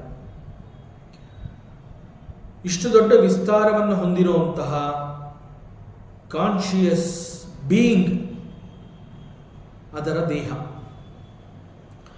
ಆದರೆ ನಾವು ಸ್ಪೇಸ್ನ ನೋಡಕ್ಕೆ ಆಗೋದೇ ಇಲ್ಲ. ಕಾನ್ಷಿಯಸ್ ಬೀಯಿಂಗ್ ಅಂತ ನಾವೇನು ಹೇಳ್ತೀವಿ, ದಟ್ ಬೀಯಿಂಗ್ ಅಂತ ನಾವೇನು ಹೇಳ್ತೀವಿ, ಅದು ಕಾಣಿಸದೆ ಹೋದರೂ ಅದು ಇರೋಂತಹದ್ದು ಈಸ್ ಅದರ ದೇವತಾ. ಅಲ್ಲಿರುವಂತಹ ಆ ಒಂದು ಶಕ್ತಿ, ಆ ಶಕ್ತಿಯನ್ನು ನಾವು ದೇವತಾ ಅಂತ ಕರಿತೀವಿ. ಆದ್ದರಿಂದ ಆಕಾಶ ದೇವತಾ ಅಂತ ಹೇಳಿದಾಗ ದಿಗ್ದೇವತಾ ಅಂತ ಕರಿತೀವಿ. ಅದೇ ರೀತಿ ಪೃಥ್ವಿ, ಭೂದೇವಿ, ಭೂಮಿ ತಾಯಿ ಅಂತ ಹೇಳ್ತೀವಿ. ಭೂಮಿ ಅಂತ ಹೇಳಿದಾಗ ಅದು ಕೂಡ ಎಲ್ಲೆಲ್ಲೂ ಇರುವಂತಹದ್ದು, ಎಲ್ಲೆಲ್ಲೂ ಇರುವ ದಟ್ ಬೀಯಿಂಗ್ ಈಸ್ ದೇವತಾ. ಎಲ್ಲೆಲ್ಲೂ ಈ ಭೂಮಿ ಇದೆ ಅಂತ ನಾವೇನು ಹೇಳ್ತೀವಿ, ಆ ಎಲ್ಲೆಲ್ಲೂ ಇರುವಂತಹ ಆ ಒಂದು ಸೂಪರ್ ಕಾನ್ಷಿಯಸ್ನೆಸ್ನ ನಾವು ದೇವತಾ ಅಂತ ಹೇಳ್ತೀವಿ. ಅದು ಭೂಮಿಗೆ ಸಂಬಂಧಪಟ್ಟಿರೋದ್ರಿಂದ ಭೂಮಿ ತಾಯಿ ಅಥವಾ ಮದರ್ ಅರ್ತ್ ಅಂತ ನಾವು ಹೇಳ್ತೀವಿ. So earth is only a body. ನಾವು ಭೂಮಿ ಅಂತ ಏನು ಹೇಳ್ತೀವಿ, ದಟ್ ಭೂಮಿ is A body for that super consciousness. ಆ ಭೂಮಿಯಲ್ಲಿ ಇರುವಂತಹ ಆ ಒಂದು ಸೂಪರ್ ಕಾನ್ಷಿಯಸ್ನೆಸ್, ಆ ಒಂದು ಶಕ್ತಿ ಏನಿದೆ, ದಟ್ ಈಸ್ ಕಾಲ್ಡ್ ಭೂದೇವಿ, ಭೂಮಿ ತಾಯಿ. So earth is there, earth is only a body. ಉದಾಹರಣೆಗೆ ಈಗ ನನ್ನ ಕೈ ಅಂತ ನಾವು ಹೇಳ್ತೀವಿ, ಇದು ದೇಹದ ಒಂದು ಭಾಗ. ಆ್ಯಂಡ್ ಇಟ್ ಈಸ್ ಎಕ್ಸ್ಟರ್ನಲ್, ಬಾಹ್ಯವಾಗಿ ಕಾಣುವಂತಹ ಒಂದು ಅಂಗ. ಈ ಕೈ ಅಂತ ನಾವೇನು ಹೇಳ್ತಾ ಇದ್ದೀವಿ, ಇದು ಎಲ್ಲರಿಗೂ ಕಾಣುವಂತಹ ಒಂದು ದೇಹದ ಹೊರಗಡೆ ಇರುವಂತಹ ಎಲ್ಲರಿಗೂ ಕಾಣುವಂತಹ ಒಂದು ಅಂಗ. ಬಟ್ ದೇಹದ ಒಳಗಡೆ ಬಹಳ ಸೂಕ್ಷ್ಮವಾಗಿ ನಾನು ಅನ್ನುವಂತಹ ಒಂದು ಪ್ರಜ್ಞೆ ಇದೆ. ದೇಹದಿಂದ ಹೊರಗಡೆ ಕಾಣ್ತಾ ಇರುವಂತಹ ಈ ಒಂದು ಕೈ ಅನ್ನುವಂತಹದ್ದು ದೇಹದ ಅನೇಕ ಅಂಗಗಳಲ್ಲಿ ಒಂದು ಅಂಗ ಮಾತ್ರ. ಆದರೆ ಅದೇ ದೇಹದ ಒಳಗಡೆ ನಾನು ನಾನು ನಾನು ಅಂತ ಸದಾಕಾಲ ಸ್ಫುರಿಸ್ತಾ ಇರುವಂತಹ ಒಂದು ಪ್ರಜ್ಞೆ, ದಟ್ ಪ್ರಜ್ಞೆ ಇಸ್ ಕಾಲ್ಡ್ ಜೀವ. ಆ ರೀತಿಯಲ್ಲಿ ಪೃಥ್ವಿ ಎನ್ನುವಂತಹದ್ದು ಒಂದು ಬಾಡಿ, ದೇವತಾ ಇಸ್ ದ ಜೀವ ದೇರ್. ಭೂಮಿ ತಾಯಿ ಅಂತ ನಾವೇನು ಹೇಳ್ತೀವಿ, ಆಗಲ್ಲಿ ಭೂಮಿ ಅಂತ ಹೇಳಿದಾಗ we can see A huge space. ಎಲ್ಲೆಲ್ಲೂ ಇರುವಂತಹ ಆ ಒಂದು ಭೂಮಿಯನ್ನು ನಾವು ನೋಡ್ತೀವಿ. ಸ್ಪೇಸ್ನಲ್ಲಿ ಎಲ್ಲೆಲ್ಲೂ ಇರುವಂತಹ ದೊಡ್ಡ ಪ್ರಪಂಚವನ್ನು ನಾವು ನೋಡ್ತೀವಿ, ಭೂತಾಯಿ ಅಂತ ಹೇಳ್ತೀವಿ. ಆ ಭೂಮಿ ತಾಯಿಯಲ್ಲಿರುವಂತಹ ಆ ಶಕ್ತಿ, ದಟ್ ಜೀವ ಇಸ್ ಕಾಲ್ಡ್ ದೇವತಾ. ಸೊ ಪೃಥ್ವಿ ದೇವತೆಯನ್ನ ವೇದ ಅಂತ ಈ ರೀತಿಯಲ್ಲಿ ಜೀವ ಅಂತ ಕರೀತಾ ಇದೆ. So though it is A ದೇವತಾ, ದೇವತಾ ಅನ್ನುವ ರೀತಿಯಲ್ಲಿ ಆ ಹೆಸರಿನಿಂದ ಆ ಪದವನ್ನು ಉಪಯೋಗಿಸಿ ಕರೆದರೂ ಕೂಡ ಅದನ್ನು ವೇದ ಅಂತ ಜೀವ ಅಂತಲೇ ಕರೆಯುತ್ತೆ. ಈ ರೀತಿಯಲ್ಲಿ ಸೂರ್ಯ ಭಗವಂತನನ್ನ ನಾವು ಸೂರ್ಯನಾರಾಯಣ, ಸೂರ್ಯ ದೇವತಾ, ಅಧಿಷ್ಠಾನ ದೇವತಾ, ಪ್ರತ್ಯಕ್ಷ ದೈವ, ಈ ರೀತಿ ದೇವತೆ ಅಂತ ಕರೆದ್ರೂ ಕೂಡ ದಟ್ ಸೂರ್ಯ ಈಸ್ ಎ ಜೀವ. ಸೊ ಈ ಎಲ್ಲ ಕಾಸ್ಮಿಕ್ ದೇವತೆಗಳಿಗೂ ಕೂಡ ಒಂದೊಂದು ಡ್ಯೂಟಿ ಇದೆ. ಅನೇಕ ದೇವತೆಗಳು, ಎಲ್ಲ ಇಂದ್ರಿಯಗಳಿಗೂ ಒಂದೊಂದು ಅಧಿಷ್ಠಾನ ದೇವತೆಗಳು ಅಂತ ಹೇಳಿದಾಗ ಆ ಎಲ್ಲ ದೇವತೆಗಳಿಗೂ ಕೂಡ ಅವುಗಳದೇ ಆದಂತಹ ಒಂದೊಂದು ಕರ್ಮವಿದೆ, ಒಂದೊಂದು ಕೆಲಸವಿದೆ. ಸೊ ಅದರಿಂದ ಈ ದೇವತೆಗಳನ್ನು ಕರ್ಮದೇವತೆಗಳು ಅಂತ ಹೇಳ್ತೀವಿ. ಈ ಎಲ್ಲ ಕರ್ಮದೇವತೆಗಳು ನಿರಂತರವಾಗಿ ಒಂದಲ್ಲ ಒಂದು ಕೆಲಸವನ್ನು ಬಹಳ ಕ್ರಮವಾಗಿ ಮಾಡ್ತಾನೆ ಇರುತ್ತವೆ. ನಾವು ಯಾಕೆ ನಮ್ಮ ವಾತಾವರಣವನ್ನು, ನಮ್ಮ ಜಗತ್ತನ್ನು, ನಮ್ಮ ಸುತ್ತಮುತ್ತಲಿನ ಪ್ರದೇಶವನ್ನು ನಾವು ಯಾಕೆ ಚೆನ್ನಾಗಿ ಇಟ್ಕೋಬೇಕು ಅಂತಂದರೆ, ಅದು ನೀರಿರಬಹುದು, ಮರ ಗಿಡಗಳಿರಬಹುದು, ಇವುಗಳನ್ನು ನಾವು ಯಾಕೆ ಗಮನ ಕೊಡಬೇಕು, ಅವುಗಳನ್ನು ಪಲ್ಯೂಟ್ ಯಾಕೆ ನಾವು ಮಾಡಬಾರ್ದು ಅಂತಂದರೆ, ಈ ಕಾಸ್ಮಿಕ್ ಎನರ್ಜಿನಲ್ಲಿ ಇರುವಂತಹವನು ಕೂಡ ನಮ್ಮಂತೆಯೇ ಜೀವಭಾವವನ್ನು ಹೊಂದಿರುವಂತಹ ಕರ್ಮದೇವತೆಗಳು. ನೀರಲ್ಲಿರುವಂತಹದ್ದು, ಪೃಥ್ವಿಯಲ್ಲಿರುವಂತಹದ್ದು, ಮರ ಗಿಡಗಳಲ್ಲಿರುವಂತಹದ್ದು, ಅಲ್ಲೆಲ್ಲ ಇರುವಂತಹದ್ದು ಈ ಒಂದು ಕಾಸ್ಮಿಕ್ ಎನರ್ಜಿ ಅಂತ ಅನ್ನಿಸ್ಕೊಂಡಿರುವಂತಹ ಅನೇಕ ಬೇರೆ ಬೇರೆ ಕರ್ಮದೇವತೆಗಳು ಅಲ್ಲಿದ್ದಾರೆ. ಈ ಕರ್ಮದೇವತೆಗಳನ್ನು ವೇದಾಂತ ಮತ್ತು ಶಾಸ್ತ್ರ ಜೀವ ಅಂತ ಕರೆದಿರೋದ್ರಿಂದ, ನಾನು ಕೂಡ ಜೀವನೇ ಆಗಿರೋದ್ರಿಂದ ನನಗೆ ಹೇಗೆ ಎಲ್ಲ ಅನುಕೂಲಗಳು ಎಲ್ಲ ಚೆನ್ನಾಗಿರಬೇಕು ಅನ್ನುವಂಥದ್ದು ಹೇಗೆ ನನ್ನ ಆಸೆ ಆಗಿರುತ್ತೆ, ಆ ರೀತಿಯಲ್ಲಿ ನನ್ನ ಹೊರಗಿನ ವಾತಾವರಣ ಆಗಿರಬಹುದು, ಹೊರಗಡೆಯ ಗಿಡ ಮರಗಳಿರಬಹುದು, ಜಲ, ಪೃಥ್ವಿ, ಹೀಗೆ ಅನೇಕಗಳಿರಬಹುದು, ಅವೆಲ್ಲವನ್ನ ಯಾಕೆ ಚೆನ್ನಾಗಿಟ್ಕೋಬೇಕು ಅಂತಂದರೆ, ನಾನು ಅವುಗಳಿಗಿಂತ ಬೇರೆ ಅಲ್ಲ, ಅವುಗಳು ನನಗಿಂತ ಬೇರೆ ಅಲ್ಲ. ನಾವು ಮತ್ತು ಅವರು, ನಾವು ಒಬ್ಬರಿಗೊಬ್ಬರು ಸಂಬಂಧವನ್ನು ಹೊಂದಿರ್ತೀವಿ. ಬರೀ ಸಂಬಂಧ ಮಾತ್ರ ಅಲ್ಲ, ಬಹಳ ಆತ್ಮೀಯ ಭಾವವನ್ನು ನಾವು ಬೆಳೆಸ್ಕೊಂಡಿರ್ತೀವಿ. ಉದಾಹರಣೆಗೆ ನಾವು ರಾತ್ರಿ ಮಲಗ್ತೀವಿ, ಮಲಗಿ ನಿದ್ದೆಯೆಲ್ಲ ಆದಮೇಲೆ ಬೆಳಗ್ಗೆ ಏಳುವಂತಹ ಸಮಯ ಬಂದಾಗ ಎದ್ದು ದೇವರ ಪ್ರಾರ್ಥನೆಯನ್ನು ಮಾಡಿ ನೆಲದ ಮೇಲೆ ನಮ್ಮ ಕಾಲನ್ನು ಇಡೋದಕ್ಕೆ ಮುಂಚೆ ಆ ಭೂಮಿಯನ್ನು ಸ್ಪರ್ಶಿಸಿ ನಾವು ಕಣ್ಣು ಗೊತ್ಕೊಂಡು, ಹೇ ಭೂಮಿ ತಾಯಿ, ನಿನ್ನ ಮೇಲೆ ಈಗ ನಾನು ಕಾಲನ್ನಿಟ್ಟು ಓಡಾಡ್ತೀನಿ, ನನಗೆ ಬೇರೆ ದಾರಿ ಇಲ್ಲ, ನನ್ನನ್ನು ಕ್ಷಮಿಸು ಅಂತ ಹೇಳಿ ಭೂತಾಯಿಯನ್ನು ನಾವು ಪ್ರಾರ್ಥನೆ ಮಾಡ್ಕೋತೀವಿ. ಯಾಕೆ ಆ ಪ್ರಾರ್ಥನೆಯನ್ನು ಮಾಡ್ತೀವಿ ಅಂತಂದರೆ, ನನ್ನಲ್ಲಿ ಹೇಗೆ ಒಂದು ಜೀವಭಾವ ಅನ್ನುವಂತಹದ್ದು ಸ್ಫುರಿಸ್ತಾ ಇದೆ, ಆ ಪೃಥ್ವಿಯಲ್ಲಿ ಇರುವಂತಹ ದೇವತಾ ಈಸ್ ಅಗೇನ್ ಎ ಜೀವ, ನನಗೆ ಮತ್ತು ಆ ಒಂದು ಪೃಥ್ವಿ ದೇವತೆಯಲ್ಲಿ ಇರುವಂತಹ ಆ ಒಂದು ಜೀವಭಾವಕ್ಕೂ ಕೂಡ we have A very close connection. ಯಾಕೆಂದರೆ ನನಗೆ ಓಡಾಡೋದಕ್ಕೆ ಜಾಗ ಕೊಡ್ತಾಳೆ, ಎಲ್ಲ ಕಡೆ ಓಡಾಡ್ತೀನಿ, ಅನೇಕ ಕೆಲಸಗಳನ್ನು ನಾನು ಭೂಮಿಯ ಮೇಲೆ ಮಾಡ್ತೀನಿ, ಓಡ್ತೀನಿ, ನಿಂತ್ಕೋತೀನಿ, ಮನೆ ಕಟ್ತೀನಿ, ಭೂಮಿಯನ್ನು ಅಗದು ಗಿಡಗಳನ್ನ ನೆಡ್ತೀನಿ. ಹೀಗೆ ಭೂಮಿಯನ್ನು ನಾನು ಅನೇಕ ರೀತಿಯಲ್ಲಿ ನಾನು ಉಪಯೋಗಿಸ್ಕೋತೀನಿ, ಅನೇಕ ಪ್ರಯೋಜನಗಳನ್ನು ನಾನು ಪಡಿತೀನಿ. ಅಂತಹ ಭೂತಾಯಿಯನ್ನು, ನನಗೆ ಅನೇಕಗಳನ್ನು ಕೊಡುವಂತಹ ಆ ಭೂತಾಯಿಯನ್ನು ನಾನು ಬೆಳಗ್ಗೆ ಎದ್ದಾಗ ಸ್ಪರ್ಶಿಸಿ ಕೈ ಮುಗಿದು ಪ್ರಾರ್ಥನೆಯನ್ನು ಮಾಡ್ತೀನಿ.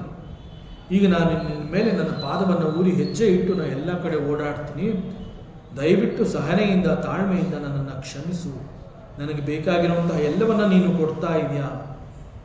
ಯಾಕೆ ಈ ರೀತಿ ಮಾಡ್ತೀವಿ ಅಂತಂದರೆ, ವಿ ಹ್ಯಾವ್ ಡೆವಲಪ್ಡ್ ದಟ್ ಭಾವನೆ, ಆ ಒಂದು ಬಹಳ ಹತ್ತಿರದ ಒಂದು ಸಂಬಂಧ, ಸಂಪರ್ಕ, ಒಂದು ಆತ್ಮೀಯತೆಯನ್ನು ನಾನು ಆ ಭೂಮಿಯೊಂದಿಗೆ ನಾನು ಬೆಳೆಸ್ಕೊಂಡಿರ್ತೀನಿ. ಕೇವಲ ಭೂಮಿ ಮಾತ್ರ ಅಲ್ಲ, ಅನೇಕ ಕರ್ಮದೇವತೆಗಳು, ನನಗಿಂತ ಹೊರಗಿರುವಂತಹ ವಿಶ್ವಶಕ್ತಿ ಅಂತ ನಾವೇನು ಹೇಳಿದ್ವಿ, ಆ ವಿಶ್ವಶಕ್ತಿಯಲ್ಲಿ ಕಂಡು ಬರುವಂತಹ ಅನೇಕ ಕರ್ಮ ದೇವತೆಗಳೊಂದಿಗೆ ನಾವು ನಮ್ಮ ಸಂಬಂಧವನ್ನು ಇಟ್ಕೊಂಡಿರ್ತೀವಿ. ಈ ರೀತಿಯಲ್ಲಿ ಜಗತ್ತಿನಲ್ಲಿರುವಂತಹ ಜೀವ, ಜಡ ಅವೆಲ್ಲವುಗಳೊಂದಿಗೆ ನಾವು ಭಾವನಾತ್ಮಕ ಸಂಬಂಧವನ್ನು ಬೆಳೆಸ್ಕೊಂಡಿರ್ತೀವಿ. ಇದು ಕೇವಲ ಭಾವನೆ ಮಾತ್ರ ಅಲ್ಲ, this is the relationship that we have developed over a period of so many janmas. So ಒಂದು ದೊಡ್ಡ ಫೋರ್ಸ್ ಎಲ್ಲೋ ಒಂದು ಕಡೆ ವರ್ಕ್ ಆಗ್ತಾ ಇದೆ ಅಂತಂದರೆ, ಅದರ ಹಿಂದೆ ಒಂದು ಬಹಳ ಸೂಕ್ಷ್ಮವಾದ ಒಂದು ಭಾವನೆ ಎನ್ನುವಂತಹದ್ದು ಕೂಡ ಕೆಲಸವನ್ನು ಮಾಡ್ತಾ ಇದೆ. ಉದಾಹರಣೆಗೆ ಒಂದು ದೊಡ್ಡ ಕೆಲಸ ನಡೀತಾ ಇದೆ ಅಂತಂದಾಗ, ಅಷ್ಟು ದೊಡ್ಡ ಕೆಲಸದ ಹಿಂದೆ ಅದೆಲ್ಲ ಸುಗಮವಾಗಿ ನಡೆಯೋದಕ್ಕೆ ಬಹಳ ಸಣ್ಣ ಸೂಕ್ಷ್ಮವಾದ ಕಣ್ಣಿಗೆ ಕಾಣದೇ ಇರುವಂತಹ ಅನೇಕ ಪ್ರಾರ್ಥನೆಗಳು ಈ ಒಂದು ದೊಡ್ಡ ಕೆಲಸ ಸುಗಮವಾಗಿ ನಡೀಲಿ, ನಿರ್ವಿಘ್ನವಾಗಿ ನಡೀಲಿ ಅಂತ ಹೇಳಿ ಅನೇಕ ಪ್ರಾರ್ಥನೆಗಳು ಕೂಡ ನಡೀತಾ ಇರುತ್ತೆ. ಇಂತಹ ವಿಚಾರಗಳು ಬಂದಾಗ ಹೆಚ್ಚು ಹೆಚ್ಚು ಚಿಂತನೆಯನ್ನು ಮಾಡಿ ನನಗೆ ಮತ್ತು ಕಾಸ್ಮಿಕ್ ಎನರ್ಜಿಯೊಂದಿಗೆ ಇರುವಂತಹ ಸಂಬಂಧವನ್ನು ನಾನು ಅರ್ಥ ಮಾಡ್ಕೋಬೇಕಾಗುತ್ತೆ. So these cosmic jivas are responsible for the individual jivas also. So ಇವತ್ತು ನಾನು ಒಳ್ಳೊಳ್ಳೆ ಕೆಲಸಗಳನ್ನು ಮಾಡ್ತಾ ಇದ್ದೀನಿ, ನಾನು ಚೆನ್ನಾಗಿದ್ದೀನಿ ಅಂತ ಹೇಳಿದಾಗ, ನಾನು ಚೆನ್ನಾಗಿರೋದಕ್ಕೆ ಈ ಒಂದು ವಿಶ್ವದಲ್ಲಿರುವಂತಹ ಅನೇಕ ಶಕ್ತಿಗಳ ಕೊಡುಗೆ ನನಗೆ ಸಿಕ್ಕಿದೆ. ಯಥಾನೇಕ ಚಕ್ಷು ಪ್ರಕಾಶೋ ರವಿ ನ ಕ್ರಮೇಣ ಪ್ರಕಾಶೀಕರೋತಿ ಪ್ರಕಾಶ್ಯಂ. ಕಾಸ್ಮಿಕ್ ಜೀವಾಸ್ ಅಂತಂದರೆ ದೇವತೆಗಳು, ಅಧಿಷ್ಠಾನ ದೇವತೆಗಳು ಅನ್ನೋ ಅರ್ಥದಲ್ಲಿ ಹೀಗೆ ಹೇಳಿರುವಂತಹದ್ದು. ಸೊ ಈ ಪ್ರಕಾರ ಇಲ್ಲಿ ರವಿ ಅಂತಂದರೆ ಸೂರ್ಯ. ಸೂರ್ಯ ಈಸ್ ಆಲ್ಸೋ ಎ ಕಾಸ್ಮಿಕ್ ಜೀವ, ಅಧಿಷ್ಠಾನ ದೇವತಾ. ಈ ಸೂರ್ಯ ಹೇಗೆ ಅನೇಕ ಕಣ್ಣುಗಳಿಗೆ ನೋಡುವಂತಹ ಶಕ್ತಿ ಅಥವಾ ಬೆಳಕನ್ನು ಕೊಡ್ತಾನೆ, ಆ ಎಲ್ಲ ಕಣ್ಣುಗಳಿಗೆ ಅನೇಕ ಇಂಡಿವಿಜುವಲ್ ಜೀವಗಳಿಗೆ ಒಮ್ಮೆಲೇ ಶಕ್ತಿಯನ್ನು ಕೊಡ್ತಾನೆ. ಒಬ್ಬರಾದ್ಮೇಲೆ ಒಬ್ರಿಗೆ ಬಂದ ಒಂದು ಶಕ್ತಿಯನ್ನು ಕೊಡಲ್ಲ. At one shot, one go ಅಂತ ನಾವು ಹೇಳ್ತೀವಲ್ಲ ಹಾಗೆ. ಆಗಸದಲ್ಲಿ ಸೂರ್ಯ ಬಂದಿದ್ದಾನೆ ಅಂದ ತಕ್ಷಣ ಆ ಎಲ್ಲ ಕಣ್ಣುಗಳಿಗೂ ಕೂಡ ನೋಡುವಂತಹ ಶಕ್ತಿಯನ್ನು ಪಡ್ಕೊಳ್ಳುತ್ತೆ. So the presence of sun is sufficient that all the jivas and their sense organs, they get vital energy. So ಈ ಒಂದು ಶಕ್ತಿ, ಸಾಮರ್ಥ್ಯ ಅನ್ನುವಂತಹದ್ದು ಹೀಗೆ ಕಾಸ್ಮಿಕ್ ಜೀವ ಅಥವಾ ಕಾಸ್ಮಿಕ್ ಎನರ್ಜಿಗಳಿಗೆ ಇರುತ್ತೆ. ಸೊ ಒಮ್ಮೆ ಸೂರ್ಯ ಇದ್ದಾನೆ, ಬಂದಿದ್ದಾನೆ ಅಂತಂದರೆ ಅಷ್ಟು ಸಾಕು. ಏಕಕಾಲದಲ್ಲಿ ಅನೇಕ ಚಟುವಟಿಕೆಗಳು ವಿಶ್ವದಲ್ಲಿ ನಡೀತಾ ಇರುತ್ತೆ. That is the ability of the sun. ಸೂರ್ಯನ ಶಕ್ತಿ ಅಂತಂದರೆ ಆ ರೀತಿಯಲ್ಲಿ ಇರುತ್ತೆ. ಕೇವಲ ಅವನ ಇರುವಿಕೆ ಎಲ್ಲರಿಗೂ ಕೂಡ ಶಕ್ತಿಯನ್ನು ಒದಗಿಸ್ತಾನೆ. ಯಥಾ ಅನೇಕ ಚಕ್ಷು ಪ್ರಕಾಶಿತಃ ರವಿ ನ ಕ್ರಮೇಣ, ಒಬ್ಬರಾದ ಮೇಲೆ ಒಬ್ಬರಿಗೆ ಅವನ ಶಕ್ತಿಯನ್ನು ಕೊಡ್ತಾ ಇಲ್ಲ, ಎಲ್ಲರಿಗೂ ಒಟ್ಟಿಗೆ ಪ್ರಕಾಶೀಕರೋತಿ ಪ್ರಕಾಶ್ಯಂ. ಹಾಗೆ ಅದೇ ರೀತಿಯಲ್ಲಿ ಅನೇಕ ದೀಯ, ಸೋ ಮೆನಿ ಮೈಂಡ್ಸ್ ತಥಾ, ಆ ರೀತಿಯಲ್ಲಿ ಯಹ ಏಕ ಪ್ರಬೋಧ, ಈ ರೀತಿಯಲ್ಲಿ ಇನ್ ದ ಸೇಮ್ ವೇ ಯಹ ಅಂತಂದರೆ ದಟ್, ಆ ಒಂದು ಏಕಪ್ರಬೋಧ, ಒನ್ ಸಿಂಗಲ್ ಕಾನ್ಷಿಯಸ್ನೆಸ್, ಆ ಒಂದು ಶುದ್ಧವಾದ ಪ್ರಜ್ಞೆ ಆತ್ಮ ಅನ್ನುವಂತಹದ್ದು ಎಲ್ಲ ಜೀವಿಗಳ ಪ್ರಾಣಿಗಳ ಮನೋಬುದ್ಧಿಯನ್ನು ಅಟ್ ಒನ್ ಶಾಟ್ ಒಮ್ಮೆಲೆ ಬೆಳಗತ್ತೆ. ಎಲ್ಲರ ಬುದ್ಧಿಯನ್ನು ಒಟ್ಟಿಗೆ ಬೆಳಗಿಸುವಂತಹ ಶಕ್ತಿಯನ್ನು ಈ ಒಂದು ಪ್ರಜ್ಞೆ ಎನ್ನುವಂತಹದ್ದು ಕೊಡುತ್ತೆ. ಹೇಗೆ ಕೊಡುತ್ತೆ ಅಂತಂದರೆ, ಒಬ್ಬನೇ ಸೂರ್ಯ ಹೇಗೆ ಅನೇಕ ಕಣ್ಣುಗಳಿಗೆ ಶಕ್ತಿಯನ್ನು ಕೊಡ್ತಾನೆ, ಬೆಳಕನ್ನು ಕೊಡ್ತಾನೆ, ಆ ರೀತಿಯಲ್ಲಿ ಈ ಒಂದು ಪ್ರಜ್ಞೆ ಎನ್ನುವಂತಹದ್ದು ಅನೇಕ ಮನೋಬುದ್ಧಿಗಳನ್ನು ಅದು ಬೆಳಗತ್ತೆ. ಇದೆಲ್ಲ ಹೇಗೆ ಸಾಧ್ಯ ಅಂತ ಹೇಳಿ ಇಂತಹ ವಿಚಾರವನ್ನು ತರ್ಕಕ್ಕೆ ಇಟ್ಕೊಂಡ್ರೆ ಏನೊಂದು ಕೂಡ ಅರ್ಥ ಆಗೋದಿಲ್ಲ. It is more related to contemplative ಅಂತಂದರೆ ಚಿಂತನೆಗೆ ಸಿಗುವಂತಹ, ಜ್ಞಾನಕ್ಕೆ ಸಿಗುವಂತಹ ವಿಚಾರ.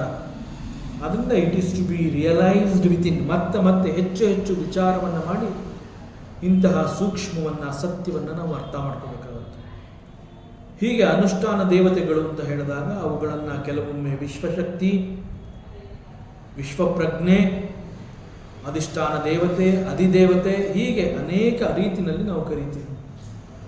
ಅನೇಕ ಅಧಿಷ್ಠಾನ ದೇವತೆಗಳು ಅಂತ ಹೇಳಿದಾಗ ನಮ್ಮ ಶಾಸ್ತ್ರ ಬಹಳ ಸ್ಪಷ್ಟವಾಗಿ ತಿಳಿಸಿರುತ್ತೆ. ಬುದ್ಧೇಹೆ ಅಂತ ಹೇಳಿದಾಗ ಬುದ್ಧಿಗೆ ಬ್ರಹ್ಮ, ಮನಸೋ ದೇವತಾ ಚಂದ್ರಮ, ಅಹಂಕಾರಸ್ಯ ರುದ್ರ, ಚಿತ್ತಸ್ಯ ವಾಸುದೇವ, ಹರಿಚಿತ್ತ ಅಂತ ಹೇಳ್ತೀವಿ.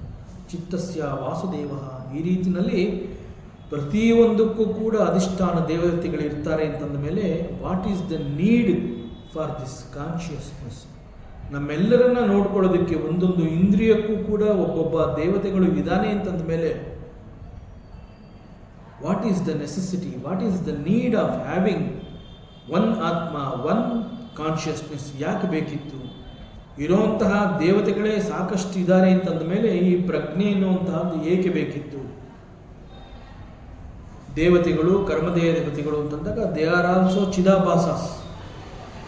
ಚಿದಾಭಾಸ ಅಂತಂದರೆ that means they are also ಜೀವ.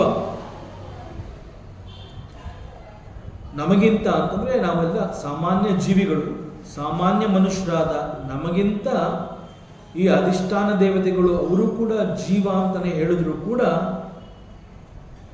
ಅವರ ಶಕ್ತಿ ಮತ್ತು ಸಾಮರ್ಥ್ಯದಲ್ಲಿ ವ್ಯತ್ಯಾಸ ಇದೆ. ನಮಗಿಂತ ಹೆಚ್ಚು ಬಲಶಾಲಿಯಾಗಿ ಅವರಿರ್ತಾರೆ. ನಮ್ಮಂತೆಯೇ ಅವರು ಕೂಡ ಚಿದಾಭಾಸಸ್. ನಮಗೆ ಇವರು ಹೇಗೆ ಶಕ್ತಿಯನ್ನು ಕೊಡ್ತಾರೆ, ಆ ರೀತಿಯಲ್ಲಿ ಈ ಅಧಿಷ್ಠಾನ ದೇವತೆಗಳಿಗೆ ಶಕ್ತಿಯನ್ನು ಕೊಡುವಂತಹವನು ಪರಬ್ರಹ್ಮ, ಪರಮಾತ್ಮ. ಅದರಿಂದ ಅಂತಹ ಪರಮಾತ್ಮ ಅವನು ಇರೋದರಿಂದ ಈ ಅಧಿಷ್ಠಾನ ದೇವತೆಗಳಿಗೆ ಶಕ್ತಿ ಸಿಕ್ಕಿದೆ.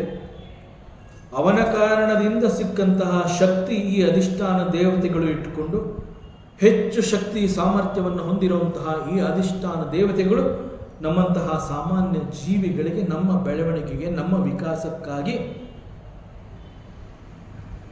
ನಮಗೆ ಸಾಧನೆಯ ಮೂಲಕ ನಮ್ಮ ನೈಜ ಸ್ವರೂಪ ತಿಳ್ಕೊಳ್ಳೋದಕ್ಕೆ ಶಕ್ತಿಯನ್ನು ಅವರುಗಳು ಕೊಡ್ತಾ ಇದ್ದಾರೆ. ಈ ಕಾರಣದಿಂದ ಅಧಿಷ್ಠಾನ ದೇವತೆಗಳಿಗೂ ಕೂಡ ಶಕ್ತಿಯನ್ನು ಕೊಡುವಂತಹ ಪರಮಾತ್ಮ, ಪರಬ್ರಹ್ಮ ಸ್ವರೂಪಿ, ಸನಿತ್ಯೋಪಲಬ್ಧಿ ಸ್ವರೂಪೋಹಮಾತ್ಮ. ಅಂತಹವನು ಯಾರು ಅಂತಂದರೆ ತತ್ವಮಸಿ. ಅದು ಬೇರೆ ಯಾರೂ ಅಲ್ಲ. ಇದು ಯಾರದೋ ವಿಚಾರವನ್ನು ನಾವಿಲ್ಲಿ ಮಾತಾಡ್ತಾ ಇಲ್ಲ. ಇದು ನಮ್ಮದೇ ವಿಚಾರವನ್ನು ನಾವೇ ಮತ್ತೆ ಮತ್ತೆ ಮೆಲುಕು ಹಾಕಿ ಅದನ್ನು ಗಟ್ಟಿ ಮಾಡ್ಕೋತಾ ಇದ್ದೀವಿ. ಯಾಕೆ ಅಂತಂದರೆ ಅಜ್ಞಾನದ ಕಾರಣದಿಂದ ಜೀವ ಭಾವವನ್ನು ಬೆರೆಸಿಕೊಂಡು ಬದುಕುವಂತಹ ಪ್ರಯತ್ನದಲ್ಲೇ ನೈಜ ಸ್ವರೂಪ ಅನ್ನುವಂತಹದ್ದು ನಮ್ಮಿಂದ ಕೈ ತಪ್ಪಿ ಬಹಳ ದೂರಕ್ಕೆ ಹೊರಗಿದೆ. ಅದನ್ನು ಎತ್ಕೊಂಬಂದು ಅದನ್ನು ನನ್ನ ಜೊತೆ ಇಟ್ಟುಕೊಂಡು ಜೀವ ಭಾವವನ್ನು ಬಿಟ್ಕೊಡುವಂತಹ ಮಟ್ಟಕ್ಕೆ ನಾನು ಬೆಳಿಬೇಕು ಅಂತಂದರೆ ಇಂತಹ ಸಾಧನೆ, ಇಂತಹ ಅಧಿಷ್ಠಾನ ದೇವತೆಗಳಿಗೆ ಶಕ್ತಿ ಕೊಡುವಂತಹ ಪರಮಾತ್ಮ ಪರಬ್ರಹ್ಮ ಅವನಿದ್ದಾನೆ. ಅದು ಬೇರೆ ಯಾರೋ ಅಲ್ಲ, ಅದು ಮತ್ತೆ ನಾನು ಅನ್ನುವಂತಹ ಸತ್ಯವನ್ನು ನಾನು ತಿಳ್ಕೋಬೇಕು. ಮತ್ತಷ್ಟು ವಿಚಾರವಿದೆ, ಮುಂದಿನ ಅವಕಾಶದಲ್ಲಿ ಮತ್ತೆ ಮುಂದುವರಿಸೋಣ. ಓಂ ಪೂರ್ಣಮದಃ ಪೂರ್ಣಮಿದಂ ಪೂರ್ಣಾತ್ ಪೂರ್ಣಮುದಚ್ಯತೆ ಪೂರ್ಣಸ್ಯ ಪೂರ್ಣಮಾದಾಯ ಪೂರ್ಣಮೇವಾವಶಿಷ್ಯತೆ. ಓಂ ಶಾಂತಿ ಶಾಂತಿ ಶಾಂತಿ. ಹರಿ ಓಂ ಶ್ರೀ ಗುರುಭ್ಯೋ ನಮಃ. ಹರಿ ಓಂ. ಈ ದಿನದ ಪ್ರವಚನ ಸೇವೆಯನ್ನು ಸದ್ಗುರು ಶ್ರೀ ಚಿಕ್ಕಲಿಂಗಣ್ಣರವರ ಪಾದಚರಣೆಗಳಲ್ಲಿ ಅತ್ಯಂತ ಭಕ್ತಿಯಿಂದ ಶ್ರದ್ಧೆಯಿಂದ ಅರ್ಪಿಸೋಣ. ಶ್ರೀ ಕೃಷ್ಣ.